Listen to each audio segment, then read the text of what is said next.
You are listening to the Tales of Conundrum podcast, Episode 11, Thy Spirit. Part 1, A Spectral Awakening. The first thing Lauren's soul noticed was the sky. A deep, bruised indigo clung to the horizon as dawn crept up behind the jagged peaks surrounding her. It was cold. She could see the faint wisps of her breath curling into the air. Each one dissipated in silver tendrils, yet she felt nothing on her skin. No shiver, no pins and needles in her fingertips, not even the usual sharp sting of frosty mountain wind on the tip of her nose. There was only the sight of it, as though her eyes worked but her body did not. She stood motionless, trying to understand how she had ended up on this solitary ridge of rock and pine. The pungent scent of fir needles permeated the crisp air, but it too felt oddly distant, as if she were noticing it through a thin veil. Beneath her boots, were they boots? She hadn't even noticed what she was wearing, lay uneven ground littered with stones, pine cones, and tangled roots. Something about that terrain looked so vividly real that, for a split second, she believed everything was normal. She took a step forward, then another. The third time she moved, her foot didn't quite meet solid earth. It sank an inch into the stony soil before finding enough friction to stand upon. The realization pounded in her skull. She was partly inside the earth. Panicked, she jerked backward, expecting pain or resistance, anything. But there was only a rippling sensation along her thigh as the rock seemed to pass through her. Eyes wide, Lauren stumbled back against a massive pine trunk. Her shoulder should have slammed into rough bark, but instead, it slid through half an inch of wood before she instinctively pulled away. A rush of disorientation seized her. She raised her hands, eyes straining in the last silver beams of moonlight, and saw pale, translucent skin. Something akin to a reflective glow shimmered just above her forearms in the darkness. She twisted her hands, flexed her fingers, noticing how the edge of each fingertip faintly blurred with the surrounding air. That same air was so still. No wind, no stirring of branches, only the distant cry of some early morning bird perched far above the tree line. Her lips parted, and a shaky whisper escaped, carried on the hush of dawn. "Hello?" The sound echoed unnaturally, bouncing around the canyon walls in a ghostly reverberation. It was as if she were speaking inside a large cavernous hall rather than a wide-open expanse.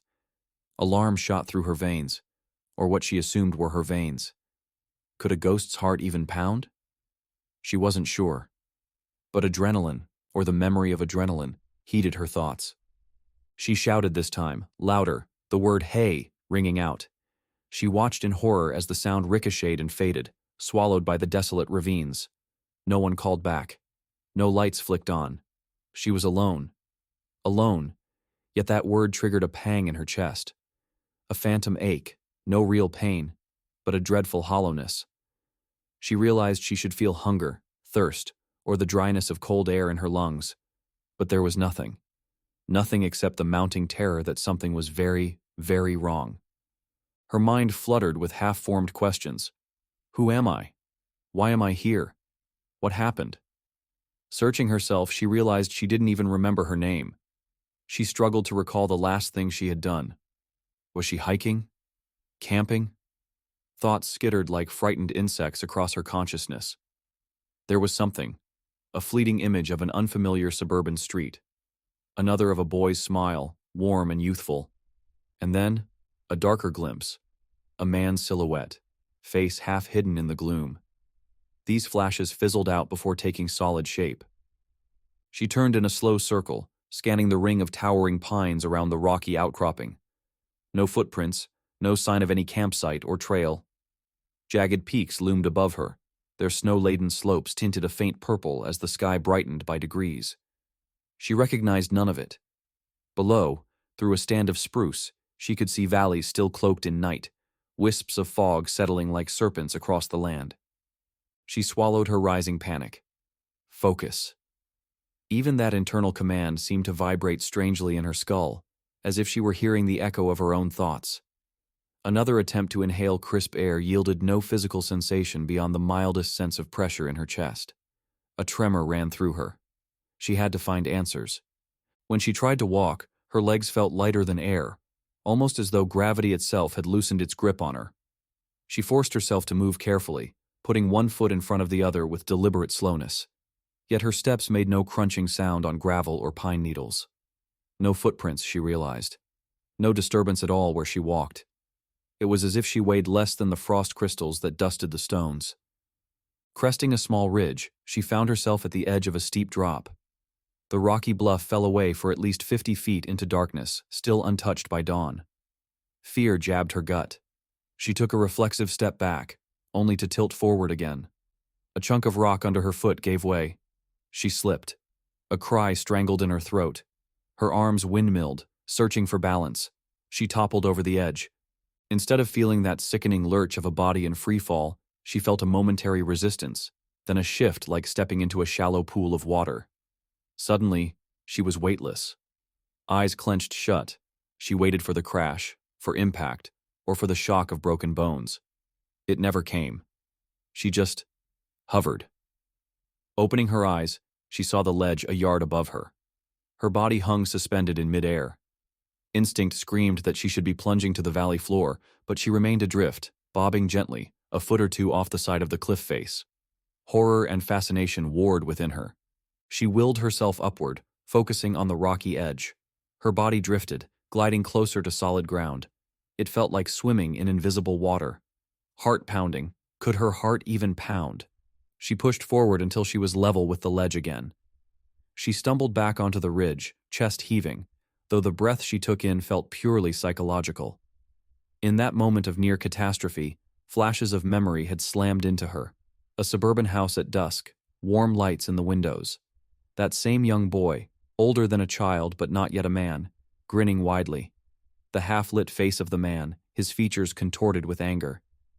She couldn't hold on to the images. They were gone as soon as she tried to focus.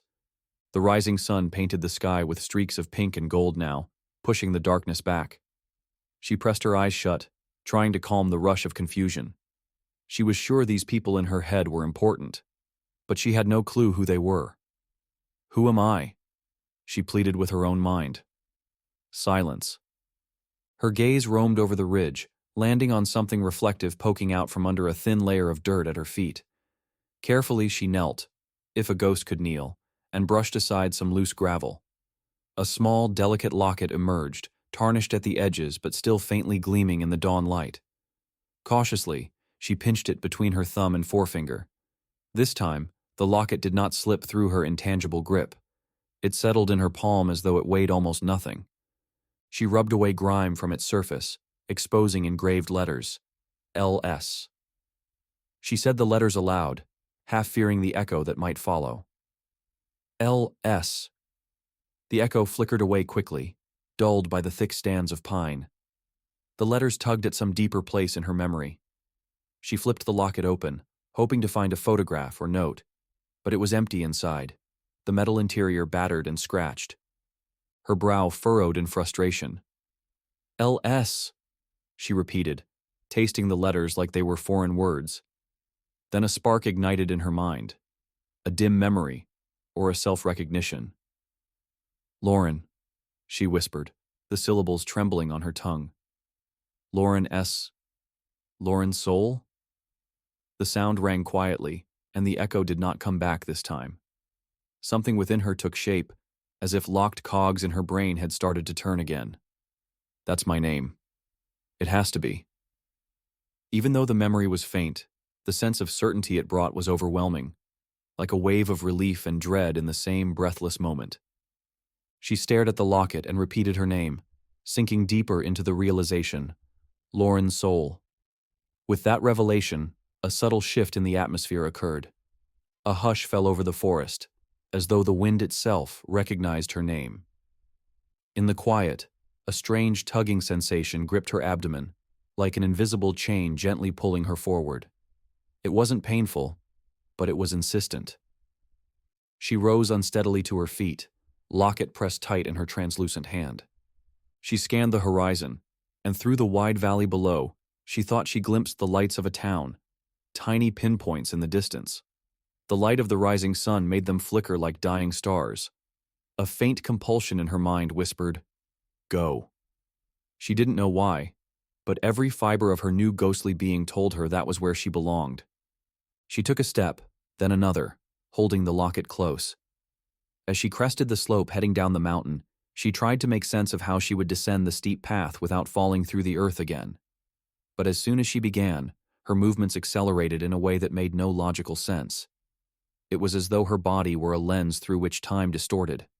One moment she was near the edge of the bluff, and in the next, she found herself yards away, the trees spinning in her peripheral vision.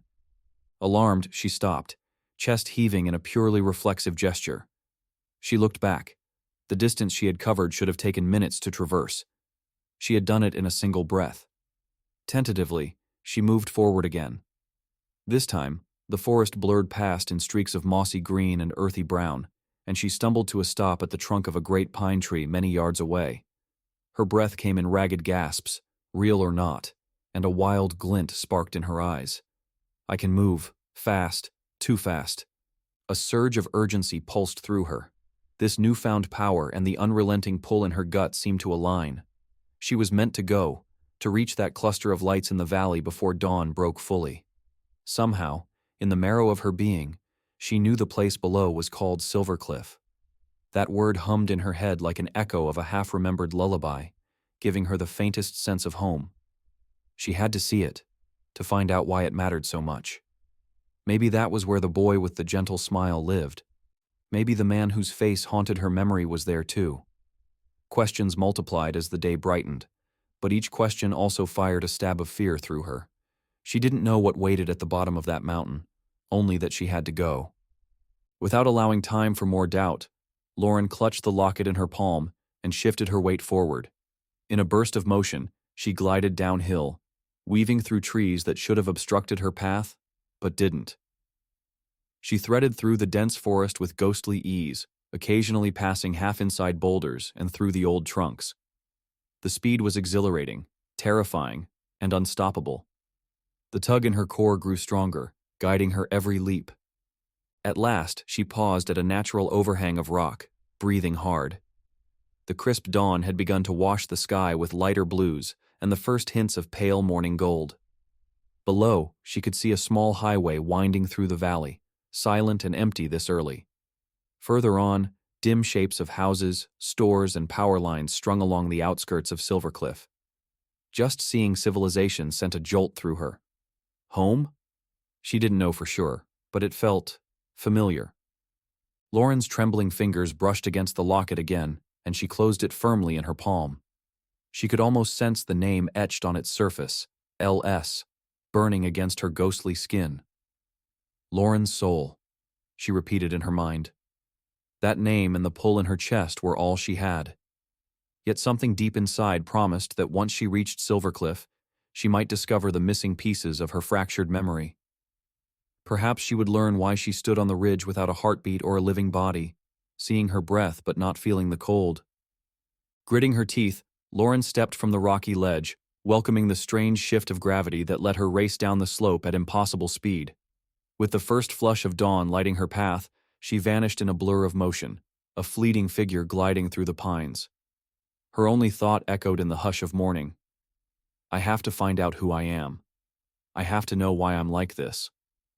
Unbeknownst to her, in the spot where she'd found the locket, the sun's rays caught the tiny piece of metal, reflecting dull gold into the sky, like a final silent beacon. And down the mountain she soared, propelled by a force she couldn't name, heading for the quiet streets of Silver Cliff. Though she couldn't see the future, something inside her whispered that this journey had only just begun. Her translucent form flickered among the pines, merging seamlessly with shadows and early sunlight.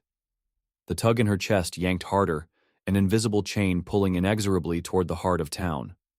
Fear, curiosity, and a strange determination swirled inside her like a gathering storm. She had no choice but to follow that summons, to chase the truth behind her own name, and what it meant to be Lauren Soul. Part 2. The Quiet Return.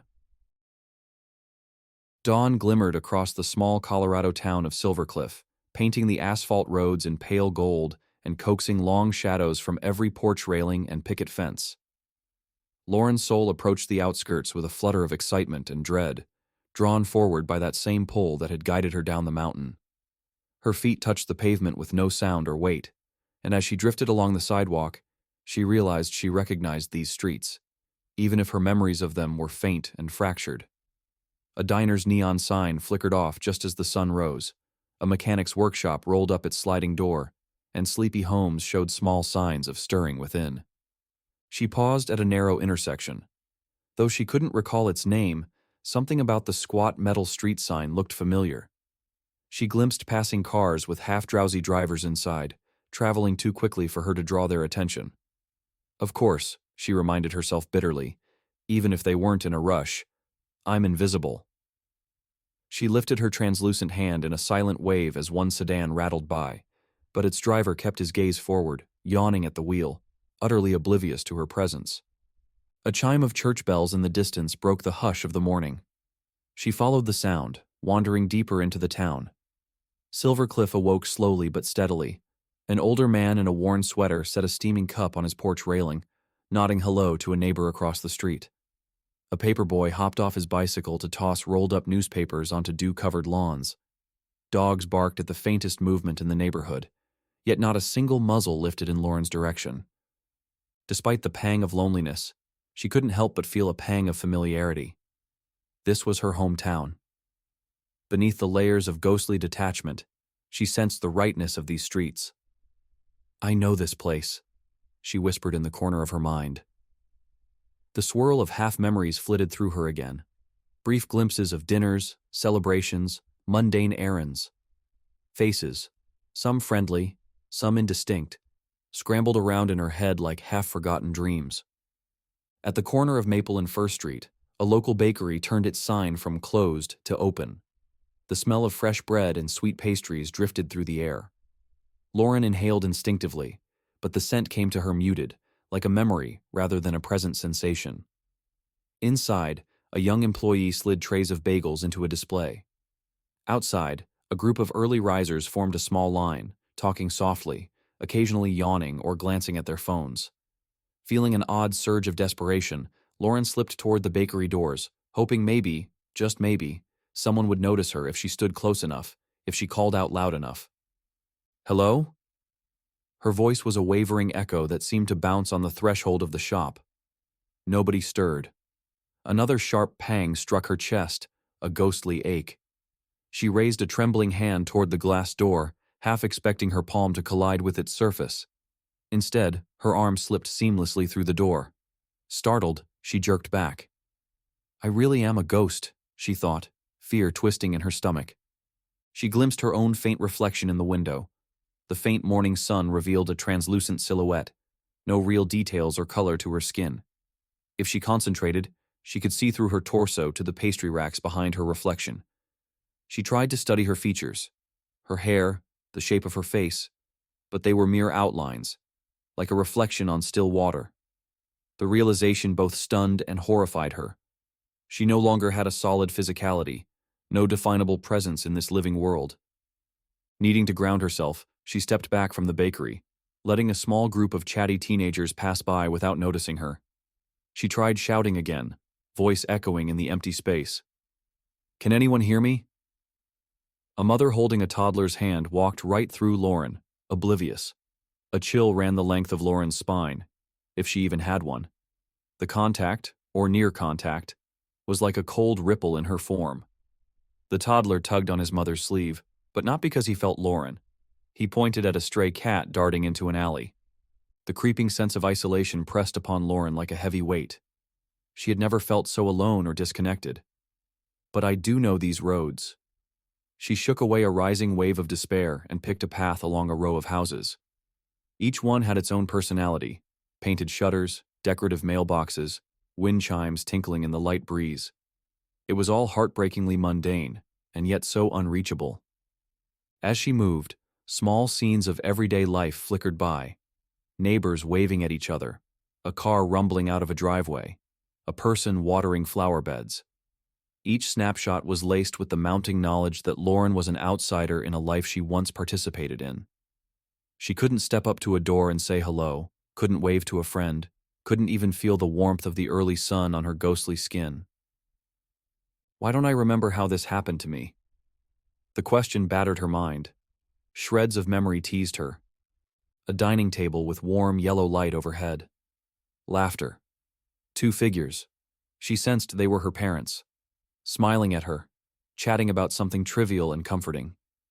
A younger boy, her brother, something whispered, beaming as he held up a card. Happy birthday. The memory fizzled, leaving only the echo of a smile.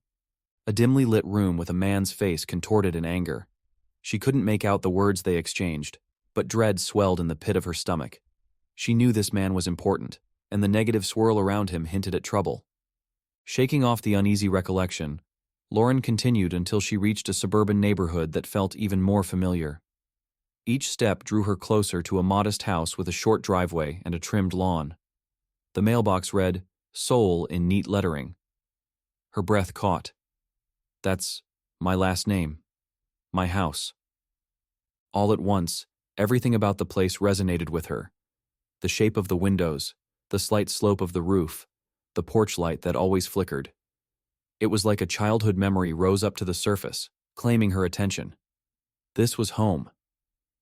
A warm glow lit the living room window, and thin curtains revealed silhouettes moving inside. She drifted closer, heart twisting at the thought of seeing her family. Her hand trembled as she reached for the doorknob, fully expecting to grasp it. But of course, her hand passed through it like smoke. A chill wind that didn't quite touch her pressed gently against her back, urging her forward. Casting one last anxious glance at her ghostly reflection in the door's glass, she stepped forward.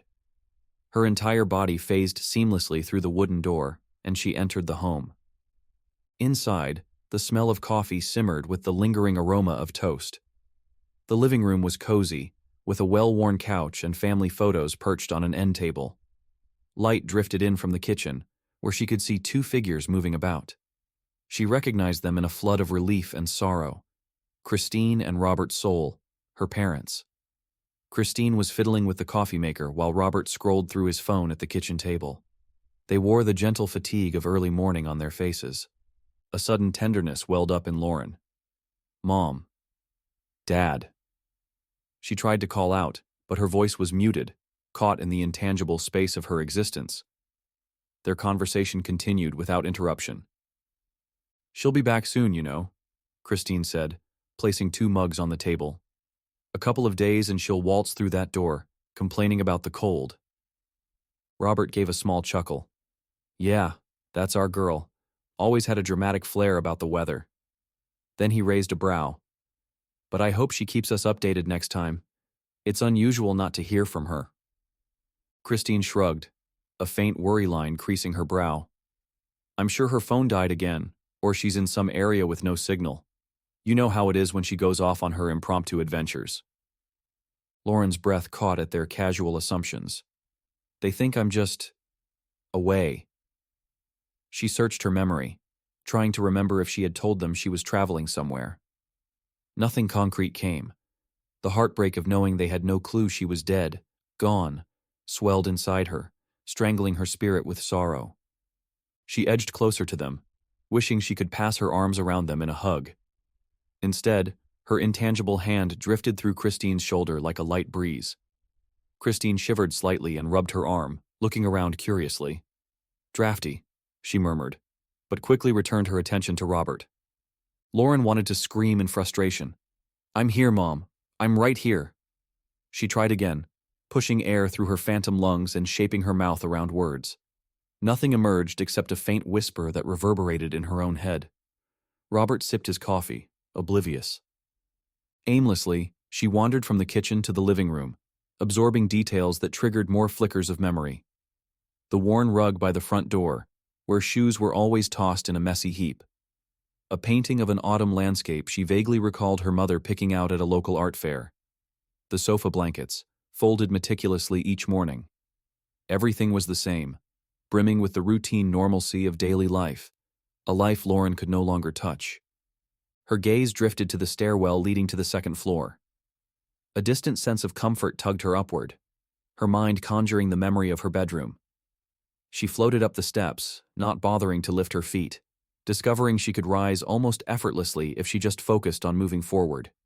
Each stair, each strip of wallpaper, every family photo in the hallway hammered home the truth of who she was and what she'd lost. At the top of the landing, she saw the door to her bedroom slightly ajar. Without hesitation, she slipped inside.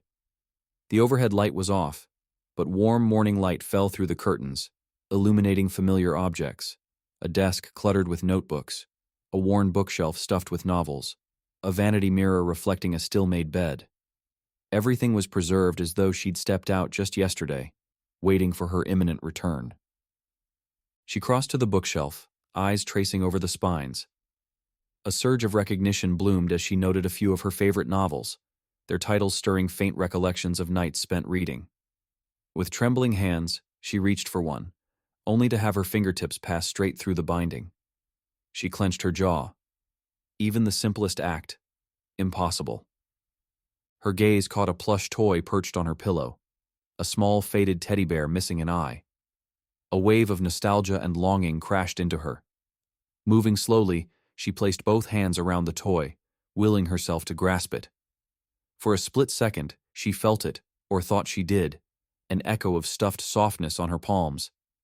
But then, her intangible fingers slid right through it. The bear tumbled, flopping back onto the bed. An ache welled up in Lauren's chest, grief and rage at the fragility of her presence. She tried to cry, only to discover that any tears she shed vanished instantly into the ghostly shimmer of her cheeks. A noise from the hallway broke her moment of sorrow. Her head snapped up to see another closed door, her brother's door. Soft snoring emerged from within. Steve. A memory bloomed. Steve, grinning widely, holding a birthday card. That memory was warm, untainted by anger or fear. He had always been the bright spot in her life, someone she wanted to protect, though she couldn't quite recall the why. Adrenaline shot through her at the thought of seeing him. She moved to Steve's door and carefully poked her head through, peering into a shadowy bedroom. The curtains were drawn, casting the space in dim morning light. Posters and sports memorabilia hung on the walls, reflecting the interests of a young man in his early 20s. Steve lay sprawled across the bed, blankets half kicked away, the slow, steady rhythm of his breathing loud in the quiet. Lauren lingered there, watching her brother for several heartbeats, torn by the intensity of her emotions. He was older now than in the flashback of him waving the birthday card. A faint scruff of facial hair dusted his chin, and his hair was a little longer, slightly messy across his forehead. She wished she could just shout his name, shake him awake, and see the shock and relief on his face when he realized it was her. But how? She drifted close enough that she might have touched his shoulder if her hand were tangible. Leaning in, she whispered, "Steve, wake up." The words felt like they dissolved the moment they left her lips, swirling silently around his sleeping form. Nothing. The faintest frustration flickered in her eyes. Yet she refused to surrender to despair. Something told her that if any of her family might sense her, it would be Steve. The recollection of his bright grin and the depth of their bond gave her hope. Maybe she couldn't jolt him awake by tapping his shoulder, but perhaps she could reach him in some other way. She felt a stirring in her consciousness, like a half-remembered rumor that the sleeping mind could be more open to the intangible. She wasn't sure where the idea came from, only that it persisted, urging her to try. Hovering at the edge of his bed, Lauren closed her eyes and focused. She pictured the memory of Steve, how he smiled at her in that flashback. She shaped his name in her mind, pouring her longing and desperation into it. She could almost sense a faint energy gathering around her, a subtle thrumming in the air. If she could just push that energy toward him. A quiet hitch in Steve's breathing startled her. He mumbled something incoherent, rolling onto his side. For a moment, she thought he might actually stir. But he settled back into deep slumber, and the whisper of her presence dissipated like a gentle breeze. Even so, a spark of possibility leapt in her chest. She was so close. He had almost reacted to her. With more time, maybe she could slip into his dreams? If that was possible, she might finally be able to communicate the truth. If only I knew exactly what that truth is. A pang of worry prickled at the back of her mind. She sensed something was gravely wrong with her situation. beyond simply being a ghost. That flicker of a man's angry face, the reason her parents thought she was just away, the fact that no one seemed to realize she was missing, it all coalesced into the unsettling knowledge that she had to figure out what happened, and quickly. Standing at the foot of Steve's bed, Lauren felt a swirl of resolve and heartache. She glanced back toward the door, half expecting to see her parents come in. But no one appeared. She was utterly alone in this quiet house, as intangible and distant as a specter in a mirror. Yet the bond she shared with Steve burned more brightly now, an ember of hope in the darkness. With trembling determination, she told herself she would find a way to make her presence known, to warn them she wasn't just gone on a trip. Something told her time was not a luxury she possessed, though she couldn't say why. The flickers of memory pointing to some past conflict nagged at her, fueling her desperation. For now, as the sunrise cast warm light through the drapes, Lauren knelt near Steve's bedside, her translucent form barely disturbing the air. She stared at him with a mixture of longing and love. "I need you to hear me, Steve. Please." The unspoken plea resonated through her spirit. She had no idea how, but she was determined to try. Part 3. A Voice in the Night. Steve was standing by a lake he knew intimately, although he couldn't recall which lake it was or why it felt so familiar. The water surface was still, a mirror made of liquid obsidian reflecting a star-studded sky. Everything around him was cloaked in soft moonlight, yet there was no moon in sight. A gentle breeze tickled his skin, carrying the distant scent of pine. A sense of tranquility wrapped itself around him like a thick blanket, the sort of comfort one finds in childhood memories. He closed his eyes, inhaling the crisp air, and opened them to see a figure standing at the far end of the lake's shore. A slender silhouette, outline blurry at first. Something inside Steve recognized her before he had a chance to question who she was. Lauren.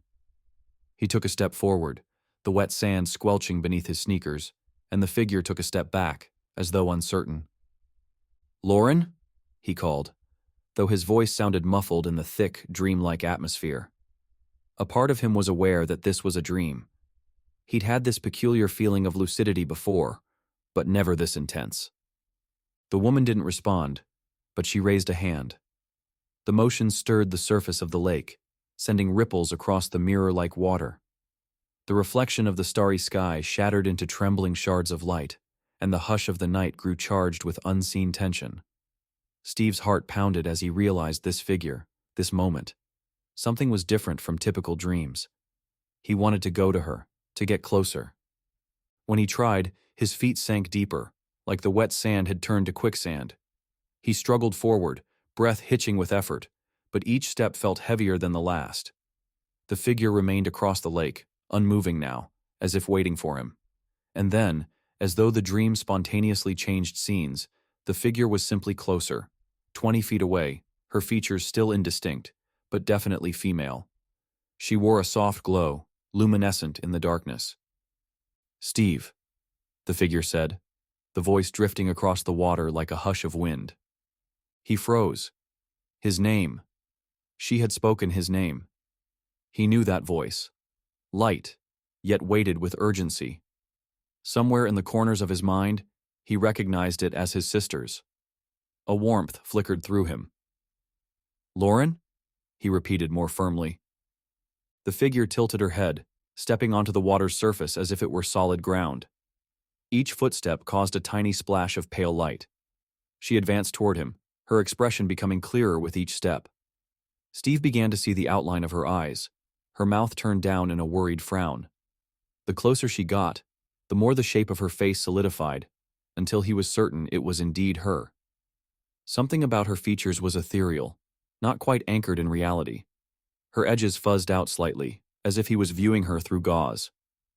"Steve, can you hear me?" Her voice trembled. He frowned. "Of course. Lauren, where have you been?" He wanted to reach out, to take her hand, but fear mingled with confusion paralyzed him.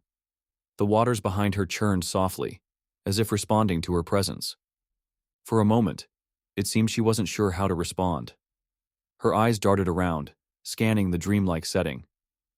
I don't know where to start, she whispered, voice wavering. But I need you to listen to me. This felt so real it was dizzying. A chill wind stirred, raking through Steve's hair. I'm listening, he said, voice catching. Lauren, are you okay?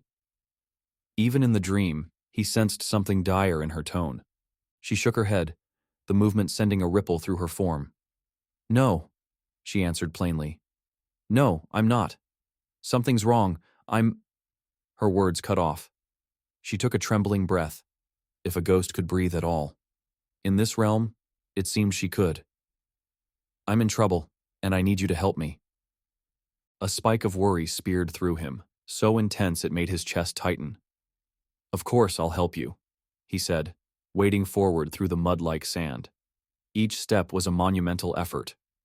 Where are you? What happened? She opened her mouth, faltered, and swallowed.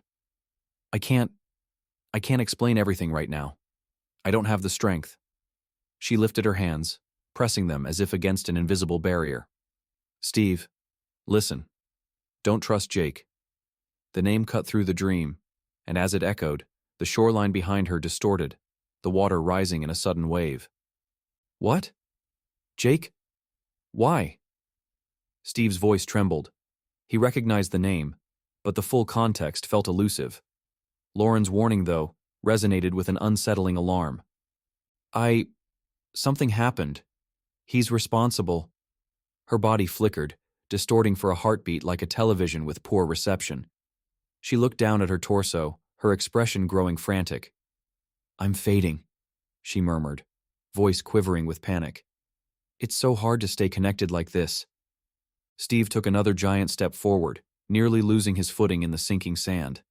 The dream was shifting, turning the lake's edge into a churning mire that threatened to swallow him. Lauren, don't go, he pleaded, heart hammering. Tell me how to find you. Tell me what's happening. She tilted her head back, gaze meeting his. He was struck by the depth of fear and sadness in her eyes, his sister's eyes, but haunted. Her lips parted. Jake, she repeated, her voice rasping. He did something. I need you to believe me. She pressed her palms together, as if in prayer. I'm still here, Steve, but not in the way you think. I need you to help me. He swallowed hard, confusion swirling. I believe you, but I don't understand.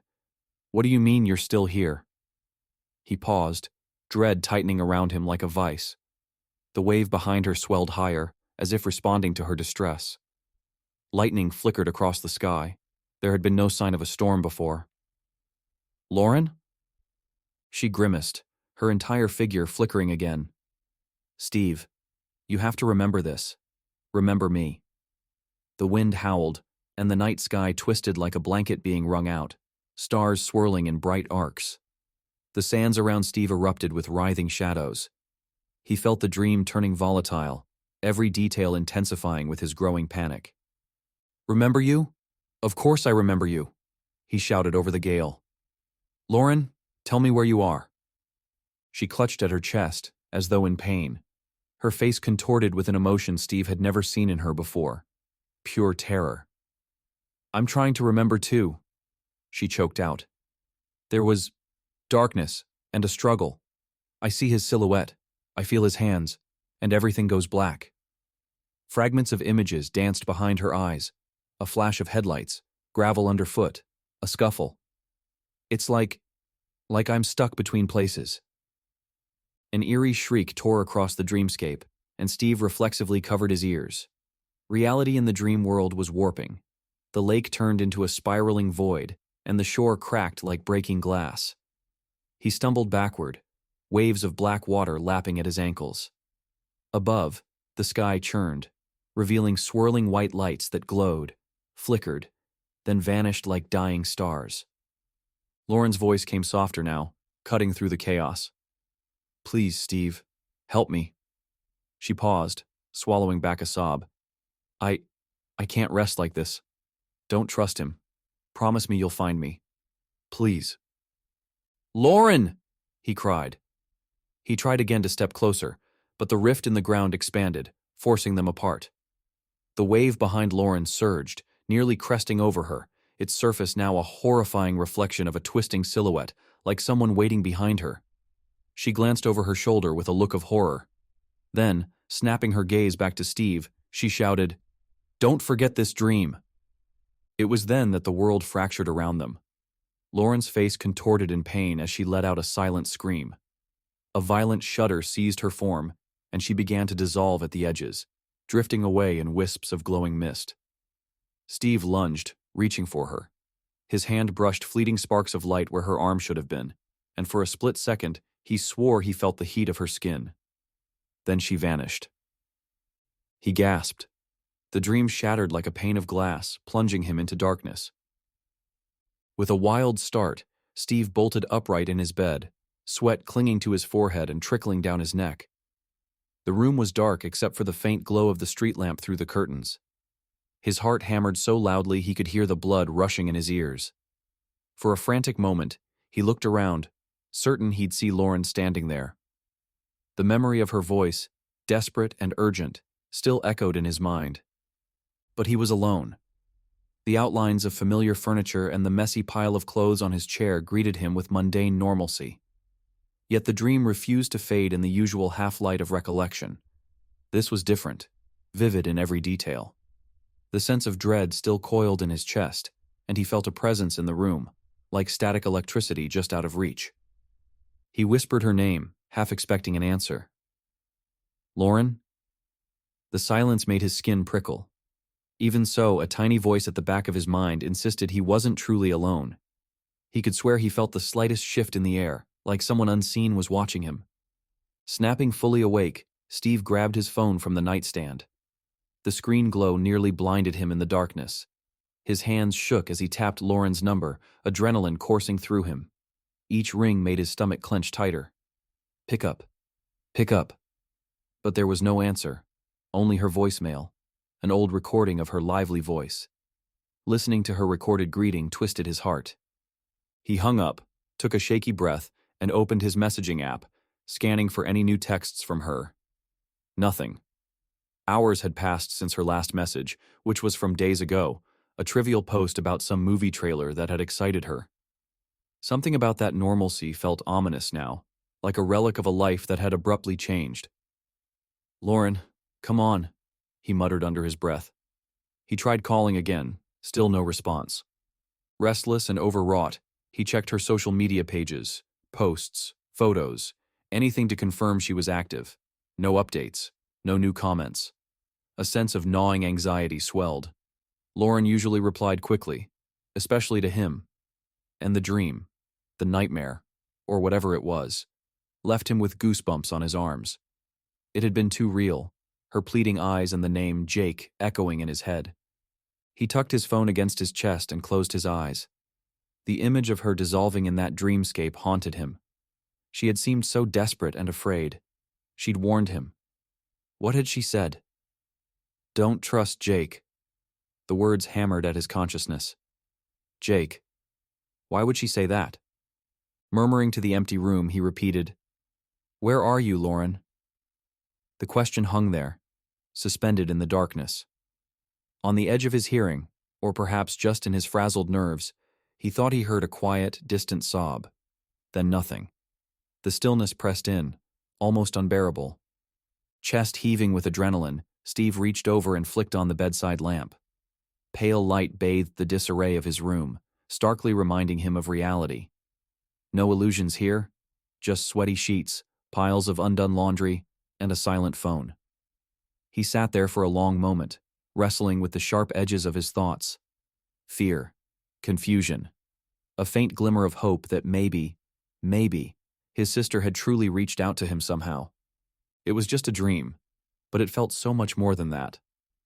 Finally, heart still pounding, he set the phone on his nightstand and slid his legs off the bed, planting his feet on the floor. The clock read barely past 4 in the morning, yet he doubted he would find sleep again easily. He swallowed hard, forcing himself to recall every detail of the dream. The lake, the reflection of stars, Lauren's face, her voice, the silhouette behind her. And that name, Jake. Don't trust Jake. I'm in trouble.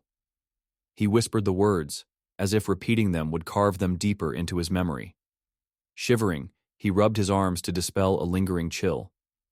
Although the immediate presence he'd sensed earlier seemed to have faded, he couldn't shake the notion that something invisible lingered close by. But if so, it remained silent. The lamp's glow reached only the edges of the room, leaving shadows in the corners. He peered into them, half expecting to glimpse Lauren's form there, translucent and uncertain like in his dream. Darkness stared back, empty. He exhaled. I have to find her. He didn't know how or where. He only knew that the sense of urgency was real. She needed him, wherever she was. Lacking any clear plan, he vowed to piece this together, to figure out where Lauren had disappeared to. Even if the dream had been the product of his anxious mind, he couldn't ignore how real it felt. She'd asked for his help, had practically begged him. With a weary sigh, Steve reached for his phone again, cycling through her photos. There she was, smiling brightly in every shot, often wearing that same confident grin he'd grown up envying. He stared at her face, fighting the impulse to call the police or do something drastic. It was still too early to consider her officially missing. Nobody else seemed alarmed yet. Not his parents, not her friends. But deep down, Steve suspected something was terribly wrong. He could almost hear her voice in his head. Don't forget this dream. He set the phone aside once more. Realizing his own sweaty t-shirt clung to his body, he decided to grab a quick shower, maybe try to calm down. The night had rattled him, but the promise lingered in his mind. He wouldn't let this go. For now, though, he was alone with his racing thoughts, the hush of a family home still slumbering around him. As he pushed himself off the bed, a fleeting warmth brushed against his shoulder, so subtle he might have imagined it. It felt like a gentle hand, a wordless reassurance.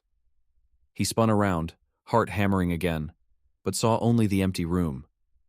Despite the chill creeping up his neck, a small part of him relaxed. Somehow, he knew that if Lauren was truly reaching out from somewhere beyond, she was still here, in some form, watching over him, even if he couldn't see her. Clutching that faint sense of connection, Steve whispered, "I won't forget," before stepping out into the hallway. The silence bore no reply, and the bedroom lamp cast a lonely glow on rumpled sheets. In that soft circle of light, the air shimmered almost imperceptibly, as though someone stood watch for a moment longer. Then it stilled, leaving only the hum of the lamp's filament and the haunting memory of Lauren's desperate plea. Part 4. Uneasy Realizations. Steve woke that morning to an anemic sun filtering through his curtains, head pounding with the remnants of a haunted dream. The echo of Lauren's voice still thrummed in his skull, and the name Jake refused to quit circling his thoughts. He'd stayed awake for hours after the dream, checking and rechecking his phone, failing to find any trace of contact from her. The restlessness had lodged in his chest, making his every breath feel tight. Something awful was happening. He was sure of it. Downstairs, the savory scent of scrambled eggs and toast mingled with coffee, the usual markers of an ordinary morning in the Soul household. Yet the normalcy of it all made Steve's skin crawl. He felt like he was in the wrong universe, moving through a calm scene when everything should be chaos. He found his parents in the kitchen, Christine leaning against the counter with a coffee mug, and Robert flipping through a newspaper at the table. As soon as Christine spotted Steve's haggard expression, her brow furrowed with concern. "Honey, you look terrible," she said softly.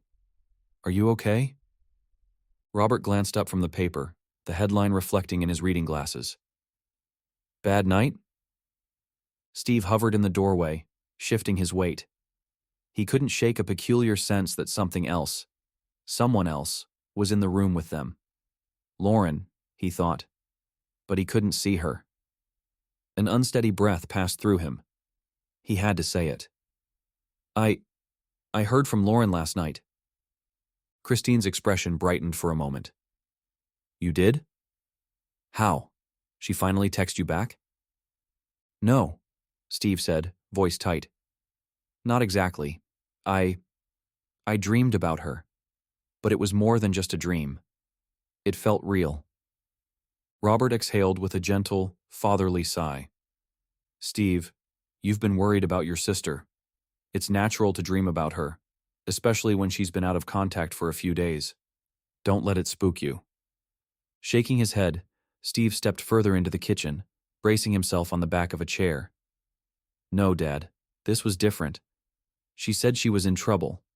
She told me—" His voice caught. He hadn't planned to reveal the name so bluntly, but it seemed inevitable. "She told me not to trust Jake, and she asked me to find her." Christine and Robert traded a glance. Christine set her mug down, her hand trembling slightly. "Honey," she began, measured caution in her voice. "You know Lauren can be dramatic. She's probably fine, just off the grid or dealing with something." Christine pressed her lips tight, as if trying to convince herself. "She's not fine," Steve insisted, voice growing sharper. "I know how it sounds, but this dream felt so real. She sounded terrified, and she said Jake. Well, he was involved somehow. If she's in trouble, we can't just sit here." Robert frowned, picking up his phone to check the screen again. "I've tried calling her a dozen times," he said matter-of-factly. "No response. I figure her battery's dead, or she's somewhere rural. Who knows? Calling the police because of a dream might be too extreme." "Too extreme?" Steve clenched his fists at his sides. "You didn't see how scared she was. Maybe we can at least let the police know she's missing." His eyes darted to Christine, seeking her support. She swallowed, unsettled by the urgency in her son's voice. Part of her yearned to dismiss it outright. Lauren was always the adventurous one, prone to last-minute trips, to pushing the envelope. But a faint chill traced up Christine's spine. What if he's right? "Steve, calm down," she said gently, though her hand trembled on the countertop. "Let's think this through." Robert rubbed the bridge of his nose. "I'm not dismissing your concerns, son, but what do we even tell the police? That you dreamed Lauren was in danger? Without concrete evidence, they won't do much. Let's give it one more day. If we still can't reach her, we can contact them." Steve opened his mouth to protest, but Christine touched his arm, silently asking him to consider Robert's point. He let out a slow, shaky breath, feeling frustration coil in his chest. He knew the dream was real. He could still hear Lauren's echoing plea in his mind. But to his parents, it was only that. A dream, not the flashing neon warning sign he believed it to be. Unseen at the edge of the room, Lauren hovered, her translucent form quivering with emotion. She heard every word, Steve's desperation, Robert's reluctance, Christine's hidden worry, and it shredded her heart. "I'm here. I'm right here," she wanted to scream. Instead, she stood unnoticed, her hand hovering inches from Steve's shoulder. She tried again and again to make contact, but her intangible presence drifted through him like a cool breeze. Anxiety built inside her, swirling in her chest until she felt a need to do something. A small stack of mail sat on the kitchen table. Welling up all her energy, she tried to tug on the top envelope with her ghostly fingertips. It slipped part way, rattling faintly against the tabletop. Robert paused, frowning, peering at the mail, but it barely budged. She urged it again, biting her spectral lip, but the paper refused to move any further. Across the kitchen, the old overhead light flickered once, twice. Christine startled, glancing up. "Did we forget to change the bulb?" "Probably," Robert said, shrugging. "I'll check it out later." He seemed unaware of the significance, turning his attention back to Steve. A cry of frustration leapt to Lauren's throat, but no sound emerged. She backed away, her form trembling as the realization sank in. It took every ounce of her will to make these tiny disruptions, and even then, they barely noticed. She was powerless, stuck in some half-existence where she could only watch them debate her fate. Tension crawled through the kitchen. Steve glared at Robert, wanting to shout that they weren't listening, that time was slipping away. Christine merely stared at her son, torn between motherly concern and a desire to remain logical. Robert sipped coffee, face lined with uncertainty, and looked at his phone again as if hoping for a missed call from Lauren. The pot on the stove began to bubble over, forgotten in the chaos of the conversation. Steam hissed, and Christine hurried to turn down the burner, muttering under her breath. When she returned, she touched Steve's shoulder. "If you're this worried, honey, We can drive around town. Maybe she came back unexpectedly. You know how she can be with surprises. Steve exhaled, tension flooding out of him. It was something, at least. All right, he agreed. We'll check everywhere we think she might be. And if we still can't find any sign of her, can we at least call someone? His gaze bored into them both, unwavering. Yes, Christine said softly, avoiding Robert's eyes. Yes, let's do that. Upstairs, in the silent hallway, a loud thump made them all jump. The three of them froze, staring up at the ceiling. After a moment, Robert set his mug down. Must be something in the attic, he said, though his face betrayed slight unease. They rarely used the attic, storing only dusty boxes and old keepsakes up there. Lauren, standing below the attic hatch, realized her raw frustration had manifested without her meaning to. She had pushed too hard, trying to make any kind of impact, any sign for them to hear. The resulting crash startled even her. For a wild moment, she thought Christine might climb up there and find whatever. But neither parent moved to investigate. Steve's eyes were still fixed upward, brow furrowed. He felt the hairs on the back of his neck prickle. Something about this house felt different since last night. I'll go check it, he offered quietly, though he found the idea unnerving. It's okay, Christine said. We can look later. The silent moment stretched, the family caught in a shared apprehension. Eventually, Robert cleared his throat. I'm going to try calling her again. He pressed the phone to his ear, tapping Lauren's name in his contacts. They all waited, the air in the room thick with tension. 1 ring, 2, 3, straight to voicemail. He lowered the phone. No answer, he muttered, voice strained. Christine swallowed hard. She's probably just busy, she said, the words hollow. Even to her own ears, it sounded like a weak excuse. Right, Steve said bitterly. Busy. His nails pressed into his palms. If only they felt what he'd felt in that dream. It was real. He was sure of it. Unseen behind them, Lauren trembled as she hovered near the kitchen table. She poured every ounce of her will into the battered mug beside Robert's phone, trying to push it just enough that someone might notice. An excruciating second passed, and the mug jerked an inch, tilting precariously. Robert's eyes flicked down in time to see the mug scoot. Startled, he reached out. Did you see that? He murmured, half in disbelief. Christine blinked, uncertain. The mug teetered. Steam rose in a lazy swirl, but there was no immediate explanation for why it had moved. Steve glanced from the mug to his parents, heart pounding. What? He didn't finish the question. A hush fell over them as the overhead light flickered again, this time in a series of rapid pulses. Anxiety crawled up Christine's spine. She held her breath, feeling the air grow stale, as if the entire house were holding its breath with them. Then the light stabilized, the mug stilled. The moment passed, leaving only the faint dribble of coffee that had sloshed onto the table's surface. Christine exhaled shakily. Electric fault, she said, not convincing anyone, least of all herself. No, Steve whispered, his gut telling him otherwise. Something's wrong. He locked eyes with Christine, and she nodded ever so slightly, a glimmer of shared alarm in her gaze. She might not believe in ghosts or supernatural warnings, but the strangeness in this house was impossible to ignore. Lauren's chest felt both heavy and non-existent. She realized that she'd succeeded, if only a little. She'd made something happen. And for a brief moment, she saw recognition in Steve's eyes, like he could sense that she was near. Emotion overwhelmed her, a surge of hope drowned by helplessness. A shrill ring shattered the charged silence. Everyone jumped.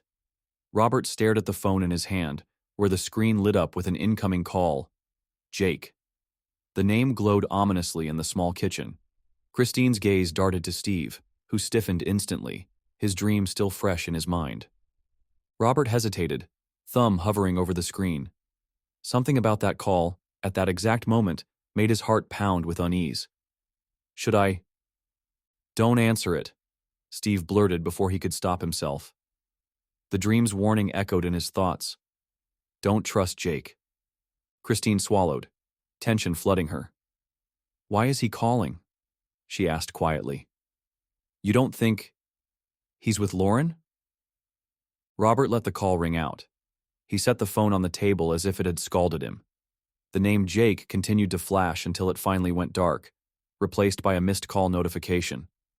The eerie atmosphere in the room felt stifling, thick with new doubts. Lauren watched all of this with a rising sense of urgency. Jake. The name stirred a storm of half-buried memories.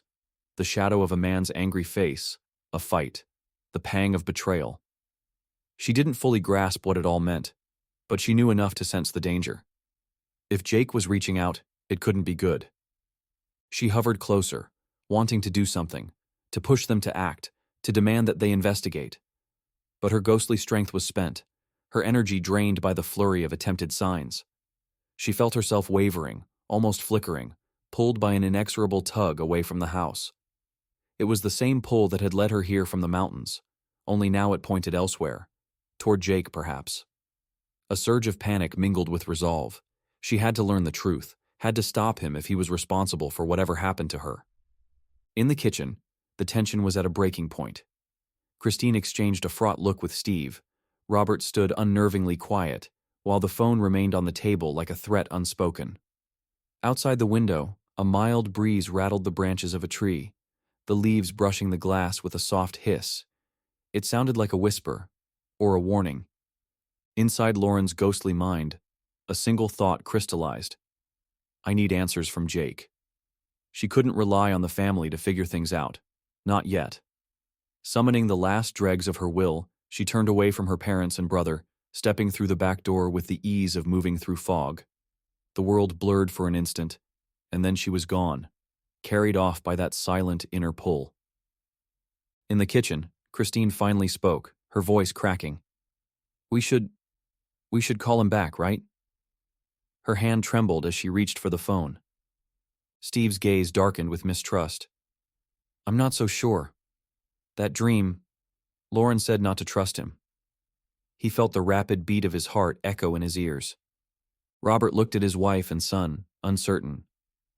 "Whatever we do, we need to stay calm." Yet his tone lacked the conviction it once held. The uneasy realization that something was fundamentally wrong began to coil around them all. Amid that unspoken dread, the phone remained still, the house lights stable, and the kitchen quiet. Yet each of them felt they were standing on the edge of a far deeper darkness, a precipice from which there might be no easy return.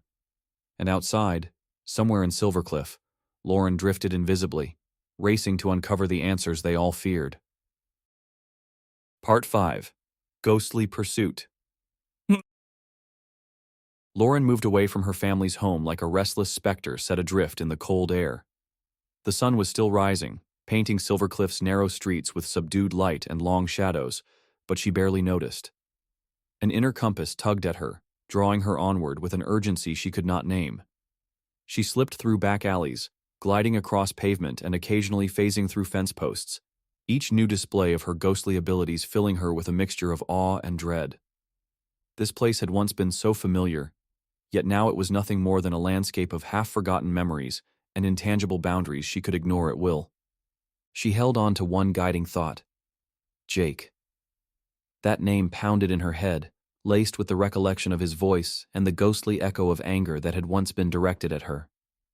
The more she allowed her mind to dwell on him, the clearer her path became. It was as though each pulse of emotion sharpened her senses, homing in on wherever he might be. Her route took her past the local high school, the public library, and a small community park where the morning's joggers trotted by, oblivious to her. She drifted along an empty street leading to the edge of town.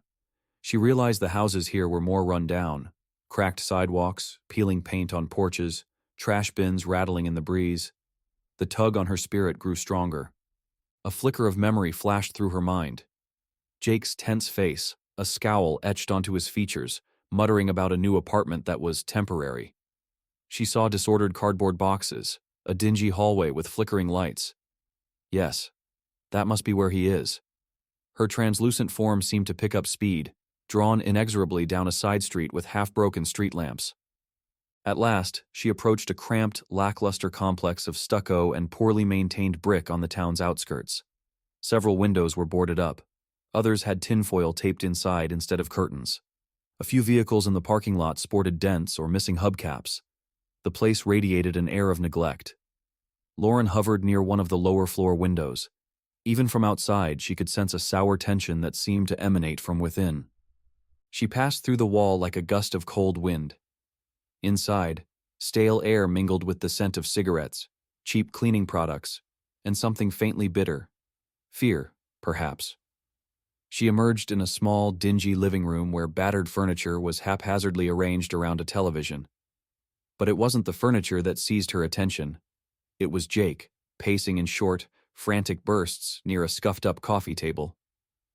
He looked thinner than she remembered, and shadows under his eyes spoke of sleepless nights.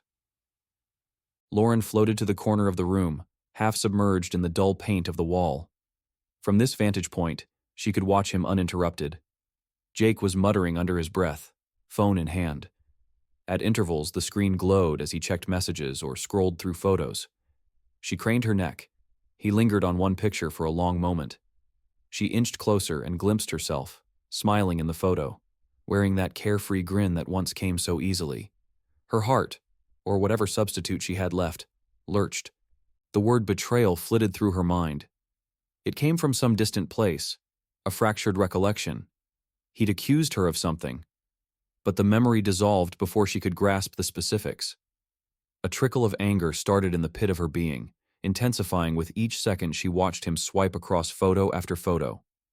How dare he have images of her on his phone, clinging to them, after what he had done? Or at least, what she suspected he'd done.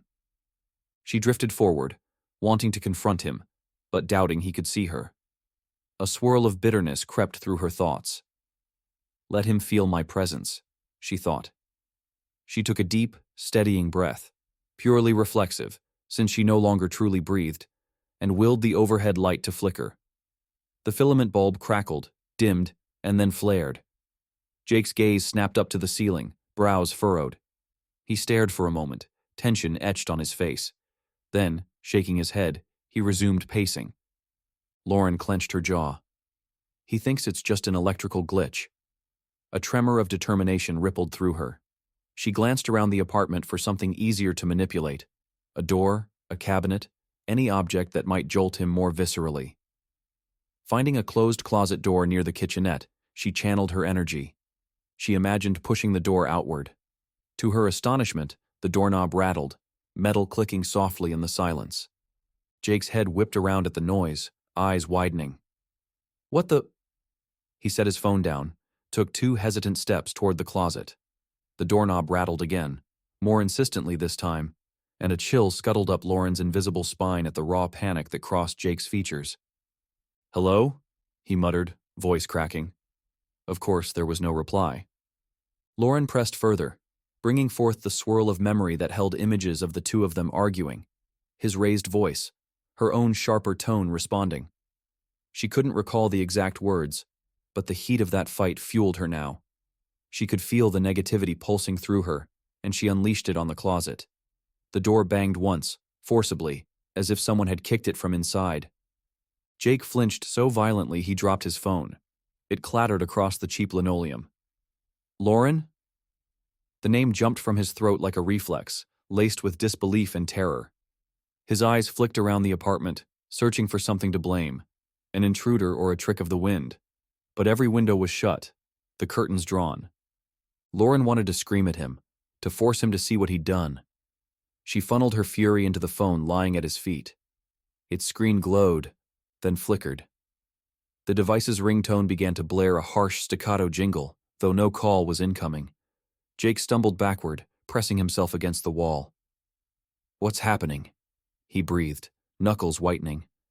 A flash behind Lauren's eyes. Jake's face twisted in rage, a rough hand grabbing her wrist, something about lies and betrayal. She saw the hint of a parking lot in that memory, darkness closing in around them both. Then the flash vanished, leaving her reeling. He did this. He's the reason. Her presence pulsated with new intensity. The kitchen lights flicked off, then on. The refrigerator hummed loudly, ice cubes clattering in the freezer, as if disturbed by an unseen hand. Jake cried out, half in terror, half in anger. "Stop it!" he yelled, sounding more desperate than commanding. He snatched his phone from the floor. The screen had gone black, refusing to respond to his frantic swipes. "Come on," he hissed, tapping it over and over. "Turn on." Then, as if a thought dawned on him, he raised his gaze to the ceiling again, voice trembling. "Lauren, if you're here." He didn't finish. Instead, he bolted across the living room to the couch, where a small duffel bag and some papers were strewn about. Lauren glided closer, still invisible but watching his every move. She saw him yank open the duffel to reveal clothes hastily tossed in. He rummaged for a half-folded piece of paper and muttered curses under his breath. Her attention flicked to the phone at his side, hearing the beep of a voicemail speed dial. As he pressed the phone to his ear, the device finally lit up. "Hey, it's me," Jake mumbled in a hushed tone, pacing the room. "I can't stay here much longer. It's not safe. Something is... He cut himself off, swallowing hard. "I think it's messing with me." Another pause, and he let out a ragged laugh. "No, I'm not drunk.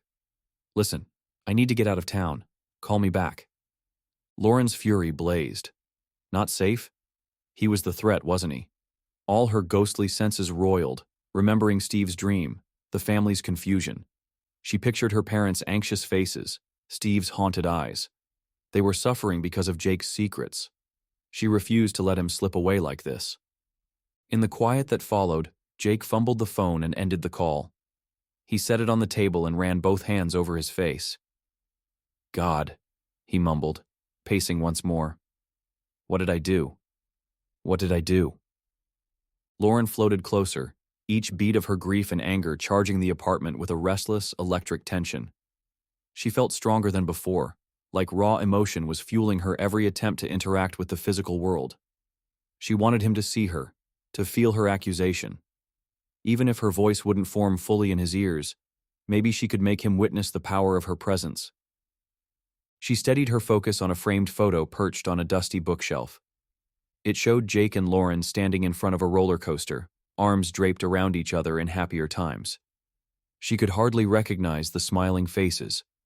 A wave of heartbreak threatened to overwhelm her, but she seized it instead, twisting the emotion into action. She reached out with her mind, or spirit, and willed the frame to move. It trembled, then toppled from the shelf, shattering on the floor. Jake spun around, eyes wide. "No, no, no," he muttered, stumbling over to the broken glass. He crouched, fingers trembling as he picked up the photo. Lauren's face in the picture had landed upward, staring at him from the fragments. The expression on his own face twisted between guilt and terror. Lauren hovered at his side, invisible but so painfully present. She saw tears beat at the corner of his eyes, something she'd never imagined from him. A spark of pity flickered, but it was quickly drowned by the memory of his shouting, the looming sense of violence. She pulled back from him, uncertain how to contain this storm of conflicting emotions. Jake set the photo aside, then rose. A frantic look darted across his features. "Lauren," he said, voice quavering. If you're doing this, please." He wiped a hand over his face. "I didn't mean for..." Another pause. He sucked in a breath, chest heaving. "I was just trying to... No. Look, I'm sorry. I'm so sorry." The words stunned Lauren into stillness. Had he just admitted it? Not in so many words, but enough for her to know he carried a crushing guilt. Rage and sorrow churned inside her. She summoned every bit of energy at her disposal, ready to unleash a display of her presence that would shake him to his core. The overhead bulbs surged with brilliant light, flaring white-hot before popping, plunging the living room into dimness. The TV fizzled on by itself, static crackling over the screen. A frigid wind rattled the windows, though no draft was visible from outside. Jake staggered backward, arms raised, eyes wild. "Don't!" he cried, face contorted in fearful anticipation. "Lauren! Oh God!" Something deeper than anger pulsed within her, a raw, anguished heartbreak. She was dead. He had something to do with it. The swirling puzzle pieces of memory behind her eyes all pointed to his involvement. She pushed outward with that pain, letting it ripple through the room. The coffee table shook, and the closet door banged once more, while the TV sputtered between static and a distorted image of a news broadcast.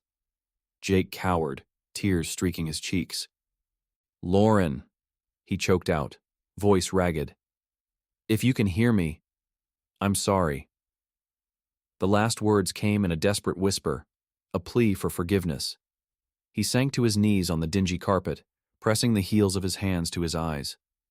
Lauren drew back, the surge of haunting energy ebbing momentarily. The apology struck her like a blow, an admission that at least part of her suspicion was correct. Yet his words did nothing to ease the profound well of anger and betrayal flooding her. She stared at him, trembling with the weight of it all. 1,000 questions screamed for answers she still didn't have. What exactly had happened that night?